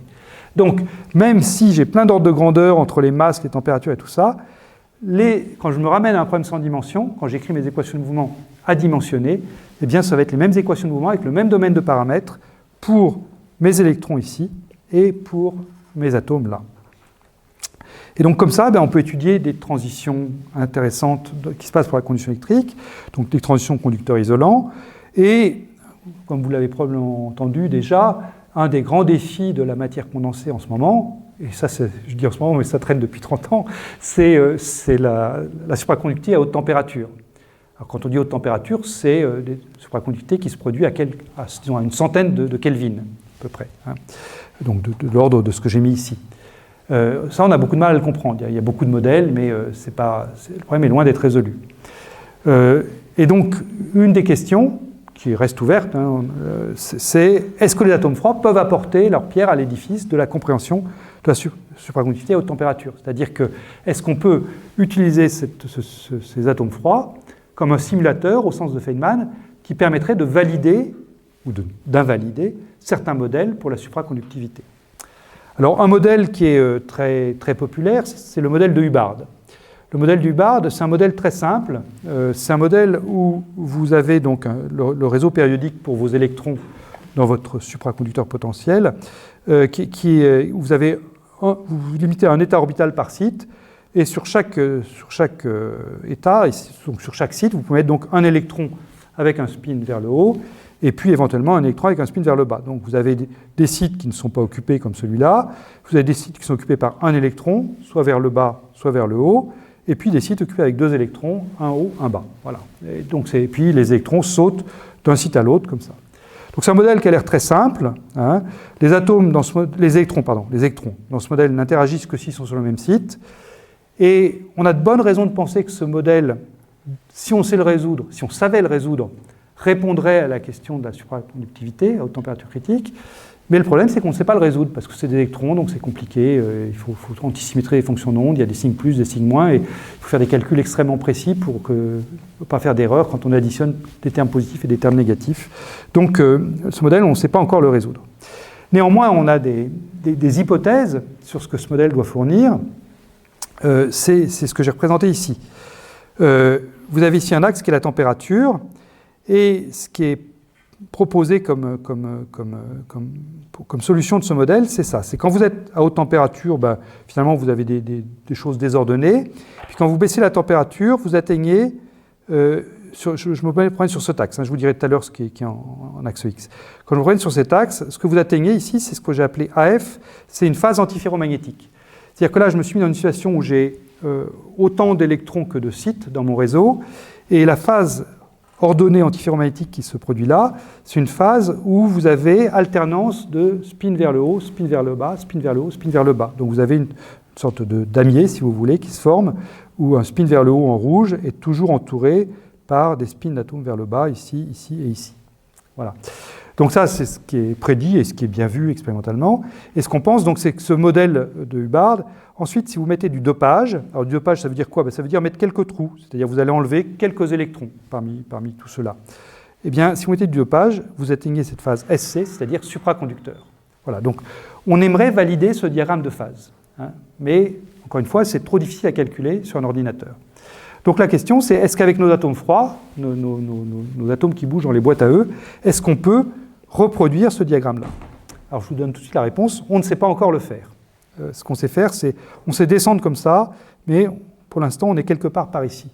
Les températures ne sont pas du tout les 100 Kelvin, c'est parce qu'il y a la correspondance que je vous disais tout à l'heure.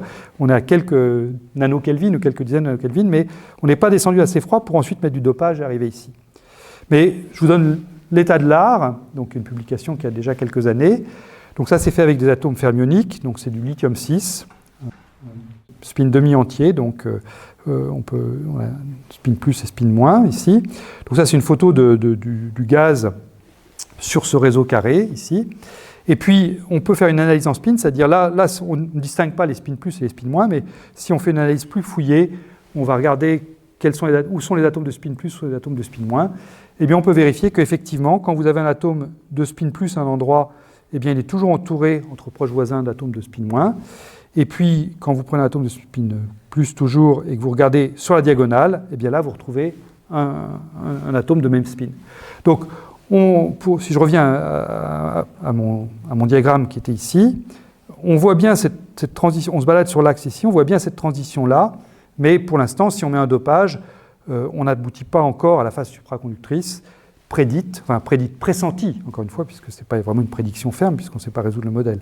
Mais on n'aboutit pas à la phase supraconductrice pressentie. Pour l'instant, on est quelque part par là. Donc il faut refroidir encore plus nos atomes froids. Les atomes froids sont encore trop chauds, c'est assez paradoxal, mais c'est comme ça. Pour le dire en termes plus corrects, ils ont encore trop d'entropie. Il y a encore trop de défauts dans le système pour vraiment être dans le régime qu'on aimerait. Voilà. Mais bon, les gens y travaillent, et c'est une des perspectives en simulation quantique. Y a-t-il des questions? Oui, j'en vois. Juste quand vous avez parlé d'essayer de comprendre du coup la conductivité en utilisant les atomes froids, ce que j'arrive pas à comprendre, peut-être pour la supraconductivité parce qu'il s'agit des bosons, comme on a des paires de Cooper. Oui. Mais quand il s'agit juste de la conductivité normale, comment on peut faire l'analogie entre des atomes du coup et des électrons alors que c'est des fermions et des bosons? Alors les atomes, on a des fermions et des bosons. Hein. Donc le lithium-6 que je vous montrais tout à l'instant, là, c'est un fermion. C'est une question intéressante. Si vous vous posez la question, qu'est-ce qu'il faut pour faire un fermion? Et qu'est-ce qu'il faut pour faire un boson? Donc c'est le spin, hein, d'accord. Donc c'est le spin total qui compte. Donc je prends un atome, et un atome il est neutre. Donc un atome il a des électrons, donc je vais avoir n électrons, je vais avoir n protons, et puis n neutrons. D'accord? Comme l'atome est neutre, j'ai toujours le même nombre d'électrons et de protons. Donc là j'ai des spins demi-entiers, là j'ai des spins demi-entiers, mais peu importe le nombre, peu importe que ce nombre-là soit pair ou impair, de toute façon comme j'additionne, je vais avoir 2n, puisque n électrons égale n protons, je vais avoir 2 fois n électrons fois un spin 1,5. Donc ça, c'est toujours entier. En revanche, le nombre de neutrons, lui, selon qu'il est pair ou impair, me donnera un spin demi-entier ou un spin entier. Donc ce qui différencie les bosons des fermions, au niveau des atomes froids, c'est le nombre de neutrons. Le lithium 6, s'il s'appelle 6, c'est parce qu'il a 3 protons, 3 neutrons, donc ça fait une masse de 6, puis il a 3 électrons. Donc ça fait 9 particules de spin 1,5, et ça fait quelque chose de demi-entier. Si vous prenez le lithium 7, maintenant il s'appelle 7 parce qu'il a 3 protons et 4 neutrons, 3 plus 4 égale 7, et donc ça, comme il a 4 neutrons, il a toujours 3 électrons, 3 protons, 4 neutrons, ça fait 10 particules de spin demi-entier, donc ça fait un spin entier. Donc le lithium 7 est un boson, le lithium 6 est un fermion.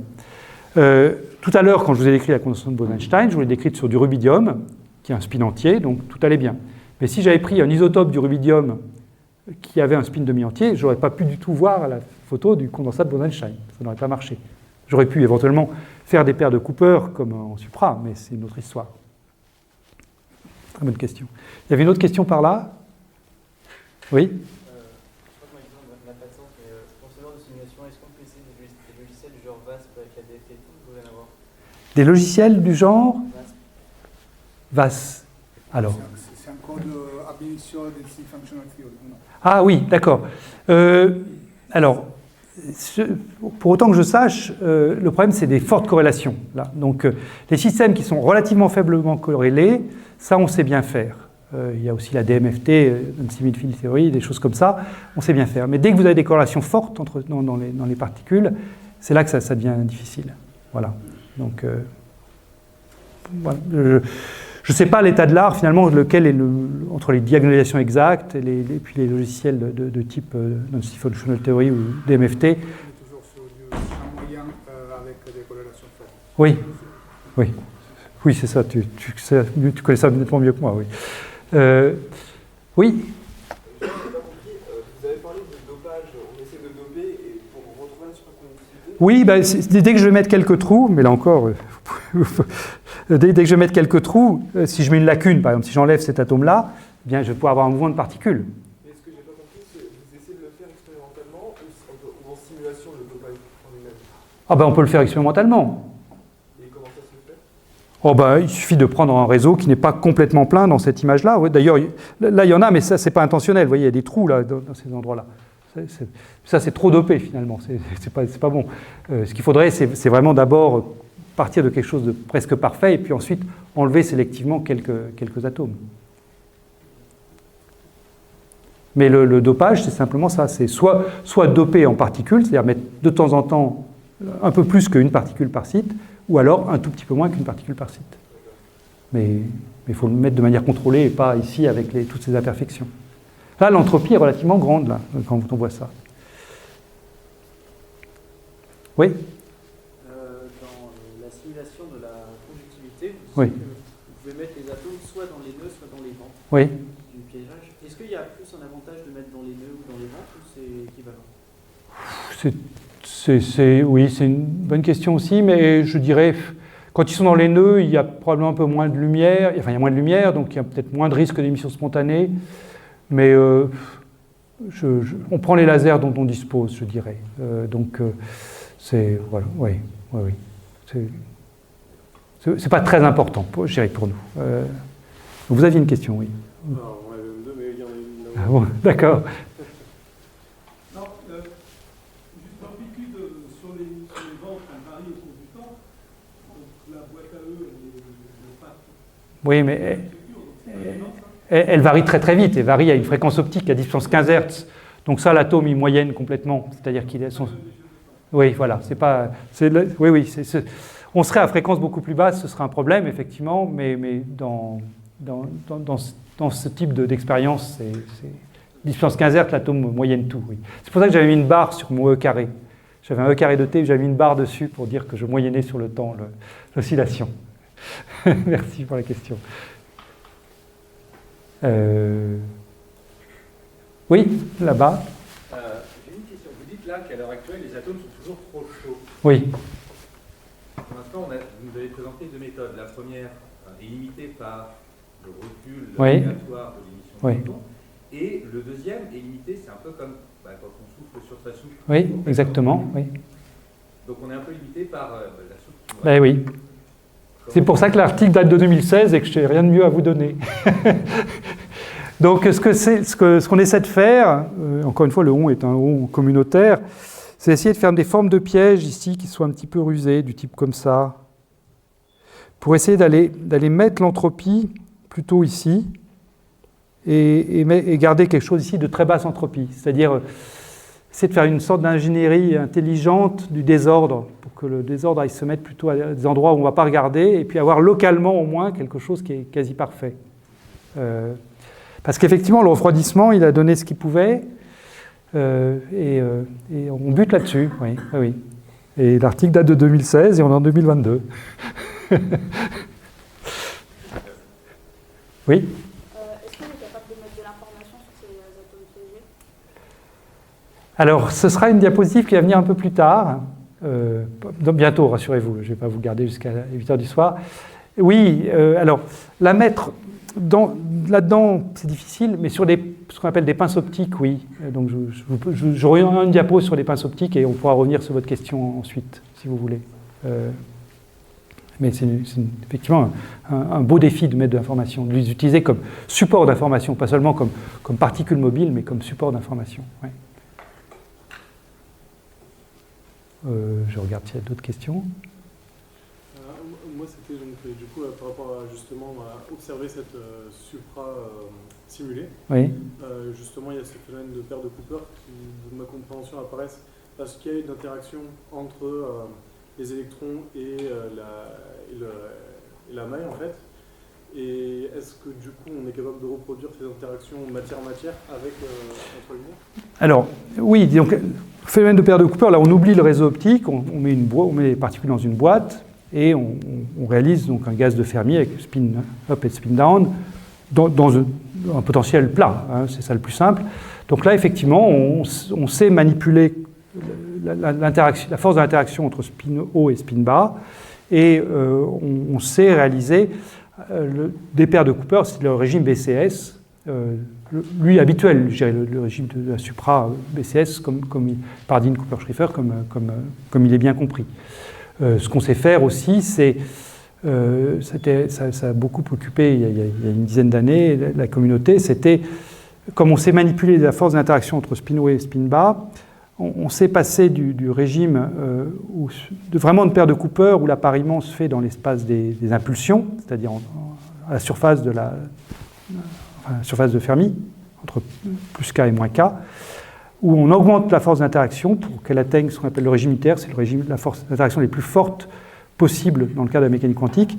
Et ensuite, eh bien, on va former des molécules carrément spin haut, spin bas, c'est-à-dire qu'on fait une transition continue entre le régime BCS, donc de supraconducteur avec paire de Cooper, au régime de condensat moléculaire, puisque si je prends un fermion de spin haut et un fermion de spin bas et que je les appareille pour former une molécule, même chose que tout à l'heure, spin 1,5 plus spin 1,5 égale spin 1 ou spin 0, et donc c'est un spin entier, donc je peux condenser ces molécules. Et donc on a le continuum entre le régime BCS et puis le régime condensat moléculaire, qui étaient des choses qui avaient été prédites par Philippe Nozière et ses collaborateurs il y a très longtemps, mais que les atomes francs ont permis d'étudier, et là, pour le coup, c'était pas difficile d'étudier ça avec des électrons. Parce qu'on n'a pas un bouton qui permet de varier la force d'interaction entre l'interaction qui est à l'origine de BCS. C'est difficile de la varier continuellement pour l'amener dans le régime de l'unitarité. Oui ? Du coup, en revenant sur la simulation entre les atomes et les électrons, vous avez comparé des grandeurs. Je pense juste à la charge électrique, est-ce que ça n'intervient pas? Ou on prend des atomes? Alors, donc, les interactions effectivement, ne sont pas exactement les mêmes, puisque les interactions entre électrons, au moins les électrons nus, c'est une interaction de Coulomb, donc à longue portée, mais bon, elles sont vite écrantées quand on est dans un matériau, donc ce n'est pas très grave. Les interactions entre atomes sont de nature différente, c'est des interactions de Van der Waals, mais comme on est à très basse température, en fait, la forme précise du potentiel ne compte pas vraiment. La seule chose qui compte, c'est ce qu'on appelle la longueur de diffusion, qui est un nombre. Et donc, ce nombre, on peut l'ajuster en profitant de résonances que je ne vais pas vous décrire parce que c'est un peu compliqué. Mais, même si la nature de l'interaction n'est pas la même, dans un cas, c'est 1 sur R Coulomb, dans l'autre cas, c'est Van der Waals 1 sur R6. Au bout du compte, ce n'est pas très grave parce que les particules sont suffisamment froides pour que la forme précise du potentiel n'ait pas beaucoup d'importance. Donc c'est comme ça qu'on s'en tire. Oui. Une des choses, là je n'ai pas prévu de diapo, mais je peux rebondir sur votre question. Une des choses qui vient avec la charge des électrons, c'est le magnétisme orbital. Je vais peut-être écrire au tableau, parce que là, sinon, si j'écris sur mes diapos, ça va prendre la place. C'est le fait que quand vous mettez un électron dans un champ magnétique, il voit une force qui est proportionnelle à sa charge, qui est vectorielle B. Enfin, vous le savez sûrement. Hein. Et donc ça, a priori, comme nos atomes sont neutres, ça nous échappe, ça, puisqu'on a Q égale 0. Nous. Donc il y a une grosse activité, on a pas mal travaillé là-dessus dans notre laboratoire, à simuler le magnétisme, justement, à essayer de faire en sorte que, même si Q égale 0, réaliser une situation où les atomes voient un analogue de ça. Alors, peut-être que je peux quand même donner une réponse un peu argumentée à ce problème, puisque je vous ai parlé de la mise en rotation. Quand vous faites tourner un système, si vous passez dans le référentiel tournant, vous avez tous vu le référentiel tournant, il y a des forces qui apparaissent, qui sont centrifuge et Coriolis. Voilà. Alors que centrifuge, elle n'est pas très intéressante, parce que c'est juste une force radiale, donc bon. Mais Coriolis, c'est quoi sa structure? Allez. Vous oubliez les facteurs 2. C'est pas ça l'important. C'est M, V, vectoriel, oméga. Ça vous rappelle des choses? Ouais. Et je crois qu'il y a un 2, hein, mais dans un référentiel tournant oméga. Et donc vous voyez que j'ai en fait une correspondance 1 à 1 entre ça et ça. C'est-à-dire que la physique de particules neutres dans un référentiel tournant, c'est la même chose que la physique de particules chargées dans un champ magnétique. Simplement, j'ai 2m oméga qui est la même chose que QB. Donc si j'ai un oméga perpendiculaire au plan, ben dans le plan ici, si ça tourne, je pourrais simuler un champ magnétique. Il y a d'autres moyens de simuler le champ magnétique, mais là, comme il se fait tard, je ne vais pas rentrer là-dedans. Mais la charge est effectivement un ingrédient qui nous manquait. Mais maintenant, on sait faire une sorte de charge fictive, si vous voulez, grâce à ce type de technique. Et incidemment, c'est pour ça, quand je vous ai parlé de vortex quantique, je vous ai dit, il y a aussi des vortex dans les supraconducteurs. Les vortex dans les supraconducteurs sont induits par un champ magnétique. Nous, nos vortex, c'est induit par un oméga. Mais c'est parce que, au niveau classique et aussi au niveau quantique, ce sont les mêmes équations du mouvement. En fait.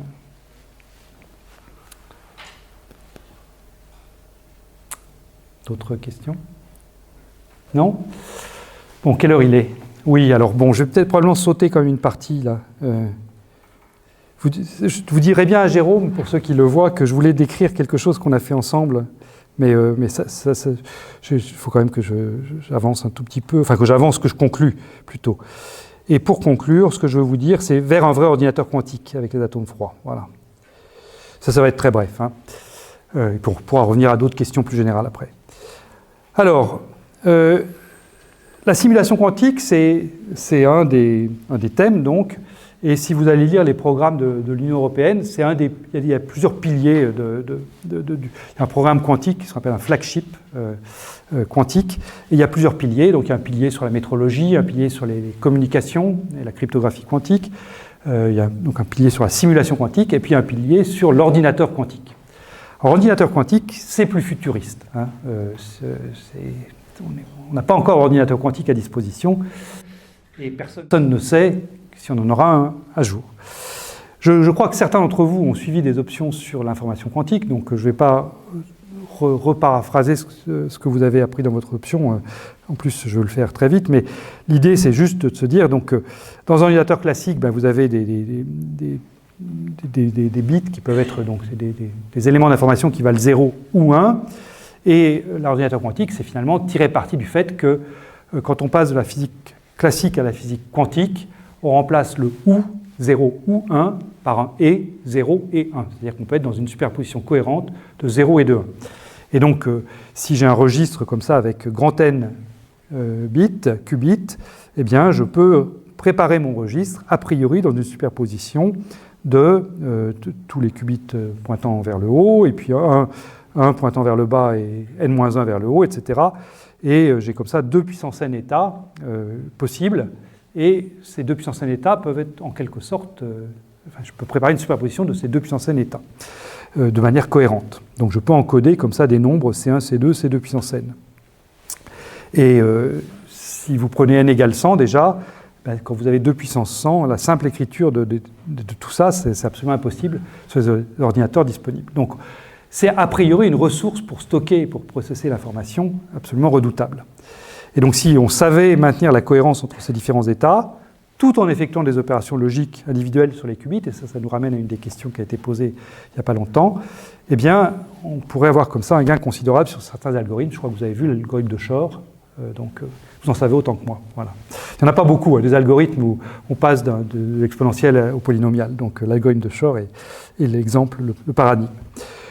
Donc, comme vous le savez aussi, donc, il y a plein de groupes qui se lancent vers ce qui pourrait être un futur ordinateur quantique. Il y a des systèmes à base de photons, il y a des systèmes à base de circuits supraconducteurs, et il y a des systèmes à base d'atomes, atomes chargés, des ions ou d'atomes neutres. Donc là, je vous ai mis un des systèmes qui est probablement celui qui est un des plus avancés, qui est une start-up française, créée par Antoine Brouès et Thierry Lahaye, entre autres, qui s'appelle Pascal, donc c'est à Palaiseau. Et bon, c'est First Neutral Atom Quantum Computer Available on the Cloud. Voilà, vous avez une photo de la machine ici. Et cette machine, ils en vendent. Hein. J'étais il n'y a pas longtemps en Allemagne, à Jülich, qui est le grand centre de calcul allemand, et ils attendent avec impatience la livraison de leur machine Pascal, qui était promise pour septembre, et puis il y a un petit peu de délai comme partout, mais ils l'auront pour la fin de l'année. Donc voilà, les centres de calcul l'attendent. Non pas parce que ça va permettre de faire des calculs qu'on ne sait pas encore faire, mais parce que ça va permettre de se familiariser avec quelque chose déjà de concret et de tout à fait respectable en termes de calcul quantique. Donc ce que vous avez dans cette machine Pascal, eh bien, ce sont des réseaux d'atomes neutres, donc vous avez des pinces optiques. Donc c'est le faisceau laser que je vous dessinais tout à l'heure, focalisé, hein, je peux le redessiner comme ça. Mais cette pince optique-là, elle est extrêmement bien focalisée, c'est-à-dire que le col du faisceau, ici, ce qu'on appelle le waist en anglais, fait de l'ordre du micron. Et dans une pince optique comme ça, vous pouvez vous montrer que dès que vous piégez deux atomes, eh bien, ils vont subir une collision, former une molécule et ils seront perdus pour la science. Donc, quand vous branchez des pinces optiques comme ça sur un nuage d'atomes froids, eh bien, les pinces optiques, soit elles sont vides, soit elles ont un atome et un seul. Donc, ce que font les chercheurs de Pascal, c'est qu'ils commencent par brancher plein de pinces optiques, alors plusieurs centaines, sur un nuage d'atomes froids. Ils voient qu'il y en a qui sont vides, parce qu'ils mettent un peu de fluorescence, donc un faisceau laser proche de résonance, pour le voir. Là, c'est pas la peine de condenser pour faire ça. Il n'y a pas de condensat de Bose-Einstein. La mélasse optique suffit. Donc, ils voient des pinces qui sont vides, ils voient des pinces qui sont pleines. Et là, avec un système de réarrangement, c'est un peu comme un jeu de taquin, si vous voulez, ils réarrangent les pinces pleines en un beau réseau régulier. Ici, vous voyez un réseau de 14 par 14. Donc au départ, ils étaient partis de 2 fois ça, à peu près, puisque une pince a une chance sur 2 d'être pleine, une chance sur 2 d'être vide. Donc ils étaient partis de 2 fois ça. Il y en avait la moitié qui était pleine, la moitié qui était vide, et c'était désordonné. Et ils ont tout réordonné pour former ça. Alors la distance ici entre deux pinces est assez grande. Hein. La distance ici est de 5 à 10 microns. Donc quand vous avez des pinces optiques comme ça, on n'est pas du tout dans le régime des boîtes à eux tout à l'heure, où les atomes peuvent sauter d'un site à l'autre. Tout à l'heure, la distance entre sites était 0,5 microns, donc il y avait une probabilité de sauter par effet tunnel qui était respectable.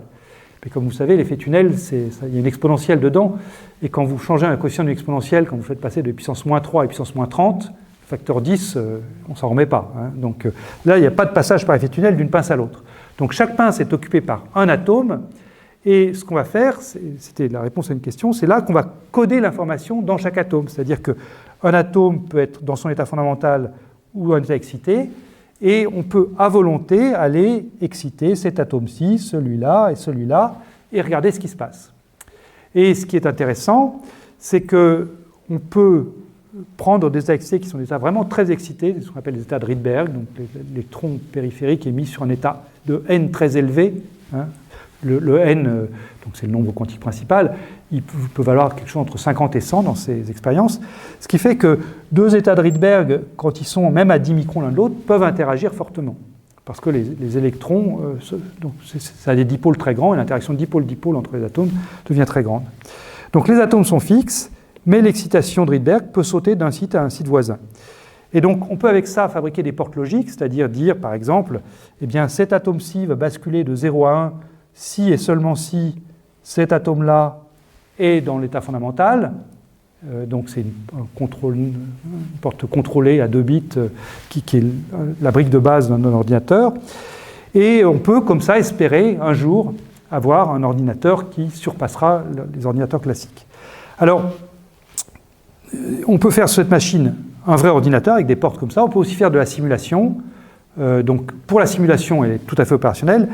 Pour fonctionner en termes d'opérateurs avec des portes, on en est loin, tout comme on en est loin avec des circuits supra, tout comme on en est loin avec des choses photoniques. Le problème, c'est qu'il y a forcément des erreurs. Hein. Quand on dit on fait une superposition de 0 et de 1, le et quantique, il est fragile. Il y a de la décohérence, les portes ne sont pas fidèles à 99,99999%, elles sont fidèles à 99% ou 99,9%, on a 2 ou 3 9 seulement. Alors il y a des moyens de s'en sortir, on peut faire des codes correcteurs d'erreurs pour améliorer les choses, mais avec la fidélité actuelle des portes, ce qu'on estime, c'est qu'il faut au moins 1000 qubits servant à corriger l'erreur pour 1 qubit utile. Donc si vous voulez faire un registre avec 64 qubits utiles, il vous faut 64 000 qubits, donc il n'en faut pas 14 fois 14, il en faut 64 000. Donc vous voyez, on est loin d'avoir de quoi faire des codes correcteurs d'erreur qui fonctionnent. Mais ça n'empêche pas de commencer à réfléchir comment est-ce qu'on programmera ces machines.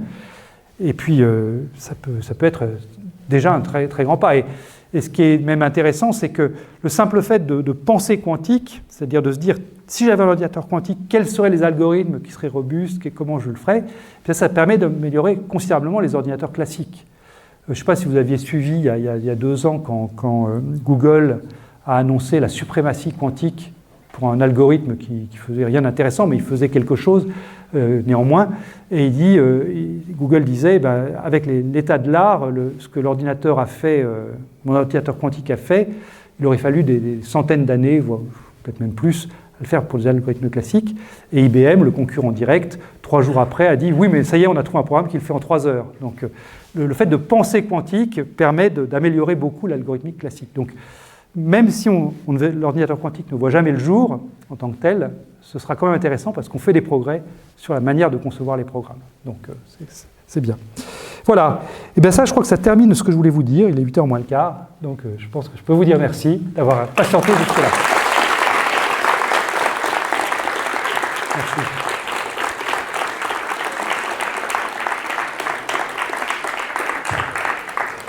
Merci beaucoup, Jean Dalibard, pour cette conférence passionnante. Merci. On va peut-être passer aux questions s'il en reste. Oui, il y en a eu beaucoup pendant l'exposé, donc voilà. Oui.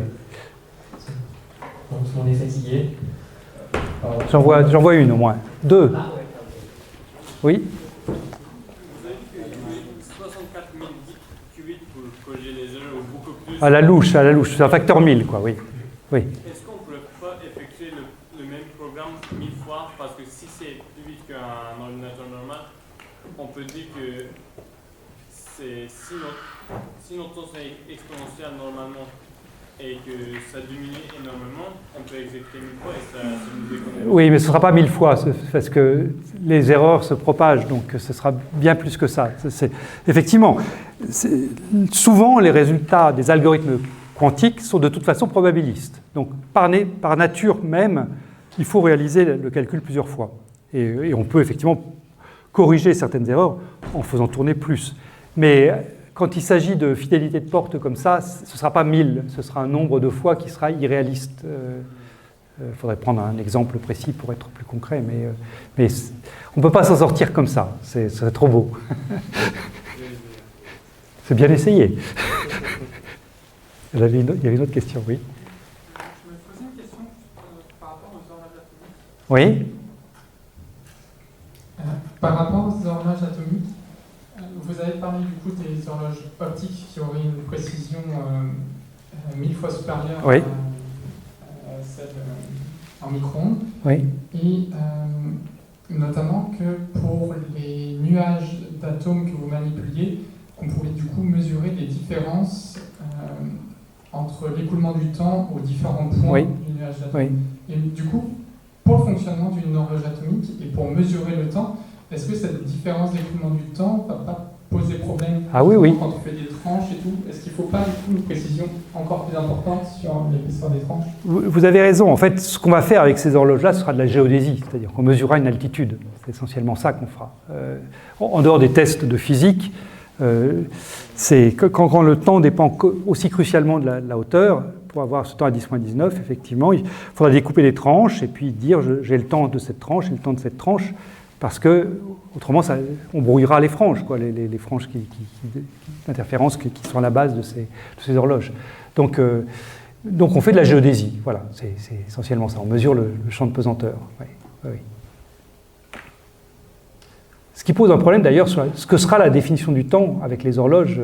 Quand les métrologues se décideront à abandonner le césium pour définir le temps de 2030 ou de 2027, quel atome ils prendront d'une part, et puis quelle sera la définition, parce que est-ce qu'ils diront c'est la fréquence au niveau de la mer, mais au niveau de la mer au micron près, donc c'est pas facile. Donc je pense qu'il faudra de la relativité générale derrière, dans la définition même, je pense. Il faudra que le principe d'équivalence soit invoqué quelque part. Est-ce qu'il y a d'autres questions? Merci. Oui. Dans la partie sur les condensates d'Einstein, vous avez fait le rapprochement entre le condensat et les lasers. Oui. Parce que dans le cas des lasers, tous les photons sont dans le même état. Oui. Est-ce qu'on peut dire, dans ce cas-là, qu'un laser, c'est un condensat d'Einstein un peu particulier? Alors, je ferai attention quand même. Un condensat d'Einstein, c'est un équilibre thermique. Donc, c'est l'état fondamental du système. Le laser, c'est un système qui est fortement hors d'équilibre. Donc, les photons ne sont pas dans l'état fondamental. Il y a des gens qui font des condensats de photons, à Bonn en particulier. Et c'est c'est assez rusé. Ils mettent les photons dans une cavité et ils essaient donc c'est une cavité comme ça. Et puis vous essayez donc les miroirs sont très proches et puis vous essayez de condenser dans l'état fondamental du champ électromagnétique dans la cavité. Donc il faut que les miroirs soient séparés de lambda sur 2. Ou alors c'est dans un état un peu excité, mais pas trop. Le laser lui-même, c'est quand même quelque chose qui est violemment hors d'équilibre. On ne peut pas définir de température, on ne peut pas définir de potentiel chimique, alors que pour ces systèmes-là, on peut définir une température, un potentiel chimique pour les photons. Donc c'est une analogie utile. Et pour les applications, finalement, si je prends un condensat et que je laisse tomber, j'ai une onde de matière en mouvement, tout comme un faisceau laser, c'est des photons en mouvement. Enfin, donc le même formalisme peut s'appliquer, mais la description physique, thermodynamique du système n'est pas la même. Voilà. Oui.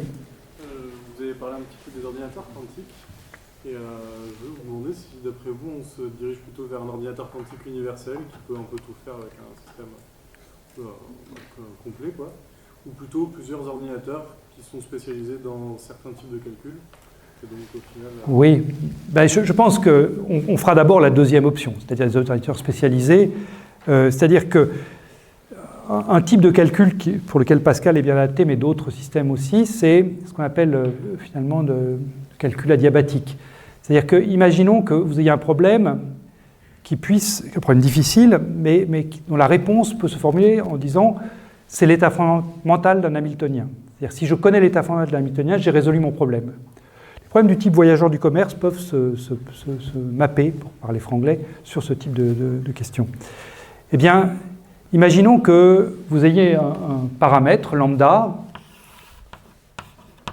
avec un Hamiltonien h de lambda, et puis ici vous avez la valeur lambda finale qui correspond à votre problème. C'est-à-dire que si vous avez l'état fondamental ici, eh bien, vous aurez résolu votre problème. Et ici, j'ai une valeur lambda initiale pour laquelle j'ai un Hamiltonien donc, qui est différent, qui est facile. Parce que je peux facilement préparer mon système dans cet état fondamental-là. Donc, le calcul adiabatique, c'est préparer l'état fondamental ici, par exemple, en mettant les bons couplages dans les pinces optiques du réseau Pascal. Je prépare cet état adiabatique, cet état fondamental de mon Hamiltonien ici. Puis ensuite, je fais varier continuellement lambda. Et j'espère que je vais rester dans l'état fondamental. Et si j'y arrive, eh bien là, j'ai répondu à cette classe de problèmes dont la réponse peut se formuler en termes d'état fondamental d'Hamiltonien. Alors, dit comme ça a l'air très facile. Le problème, c'est que c'est un Hamiltonien à n-corps, donc il y a plein de niveaux d'énergie. Et en général, vous avez des niveaux d'énergie qui viennent se mettre tout près ici, comme ça. Et puis après, ils peuvent s'écarter. Et voilà. Et donc, quand c'est comme ça, c'est très difficile d'être sûr qu'on va être bien adiabatique à cet endroit-là. On a toutes les chances de finir ici, ou de finir là, ou de finir là. On n'a pas la réponse qu'on cherche. Donc, c'est une solution, mais ce n'est pas une solution facile à implémenter pour des problèmes vraiment difficiles. Mais néanmoins, voilà une classe de problèmes qui n'est pas universelle, mais qui néanmoins, enfin, pas universelle, mais qui peut répondre quand même à des questions importantes. L'ordinateur vraiment universel, qui sera l'équivalent des microprocesseurs, on en est loin, et à la limite, je ne suis pas sûr que ce soit vraiment de ça dont on ait besoin maintenant. C'est-à-dire que quand je prends mon iPhone, je ne suis pas sûr d'avoir besoin de plus de puissance de calcul, et pour la météo, on a besoin de plus de puissance de calcul, mais les problèmes de météo peuvent peut-être se formuler en termes de choses comme ça. Mais les choses vraiment universelles sur lesquelles je peux faire tourner des jeux, des films, des choses comme ça, est-ce que c'est vraiment ça qui est utile ? Voilà. Oui.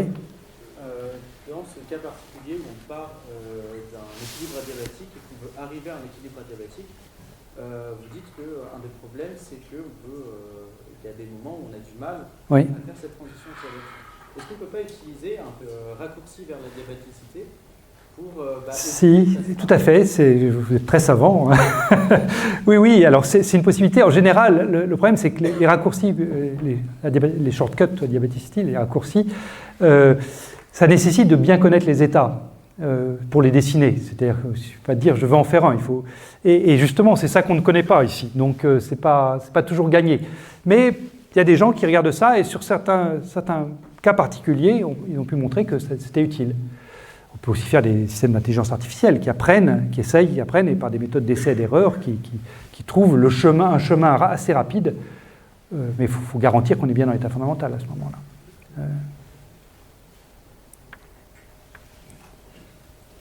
Parfait. Est-ce qu'il reste des questions? Tout au fond là-bas, Jean-Louis. Qu'est-ce que vous appelez des condensations de molécules? C'est la même chose que pour les atomes, mais avec un dimère. Donc, vous avez donc je prends par exemple des atomes de lithium-6, donc je vous ai dit ce sont des fermions. Eh bien, le potentiel d'atome entre deux atomes de lithium-6, il a une allure comme ça, ici, donc là je trace R, ici je trace V de R. Ici, et dans ce potentiel, vous avez des états liés, ici, et donc vous allez préparer votre paire d'atomes ici, donc spin-up, spin-down, dans cet état-là. Donc c'est un dimère lié, et ce dimère lié, je peux le dessiner comme ça, et puis vous en avez un autre ici. Et chaque dimère est un boson, encore une fois, puisque j'ai additionné 2 spins et demi pour le fabriquer, et donc ces bosons peuvent former un condensat de Bose-Einstein. Voilà, oui, il n'y a rien de mystérieux. Voilà, Au niveau du temps, on peut prendre encore une petite question s'il en reste une. Ça a l'air bon. Alors je pense qu'on peut remercier encore une fois chaleureusement Jean-David. Merci beaucoup.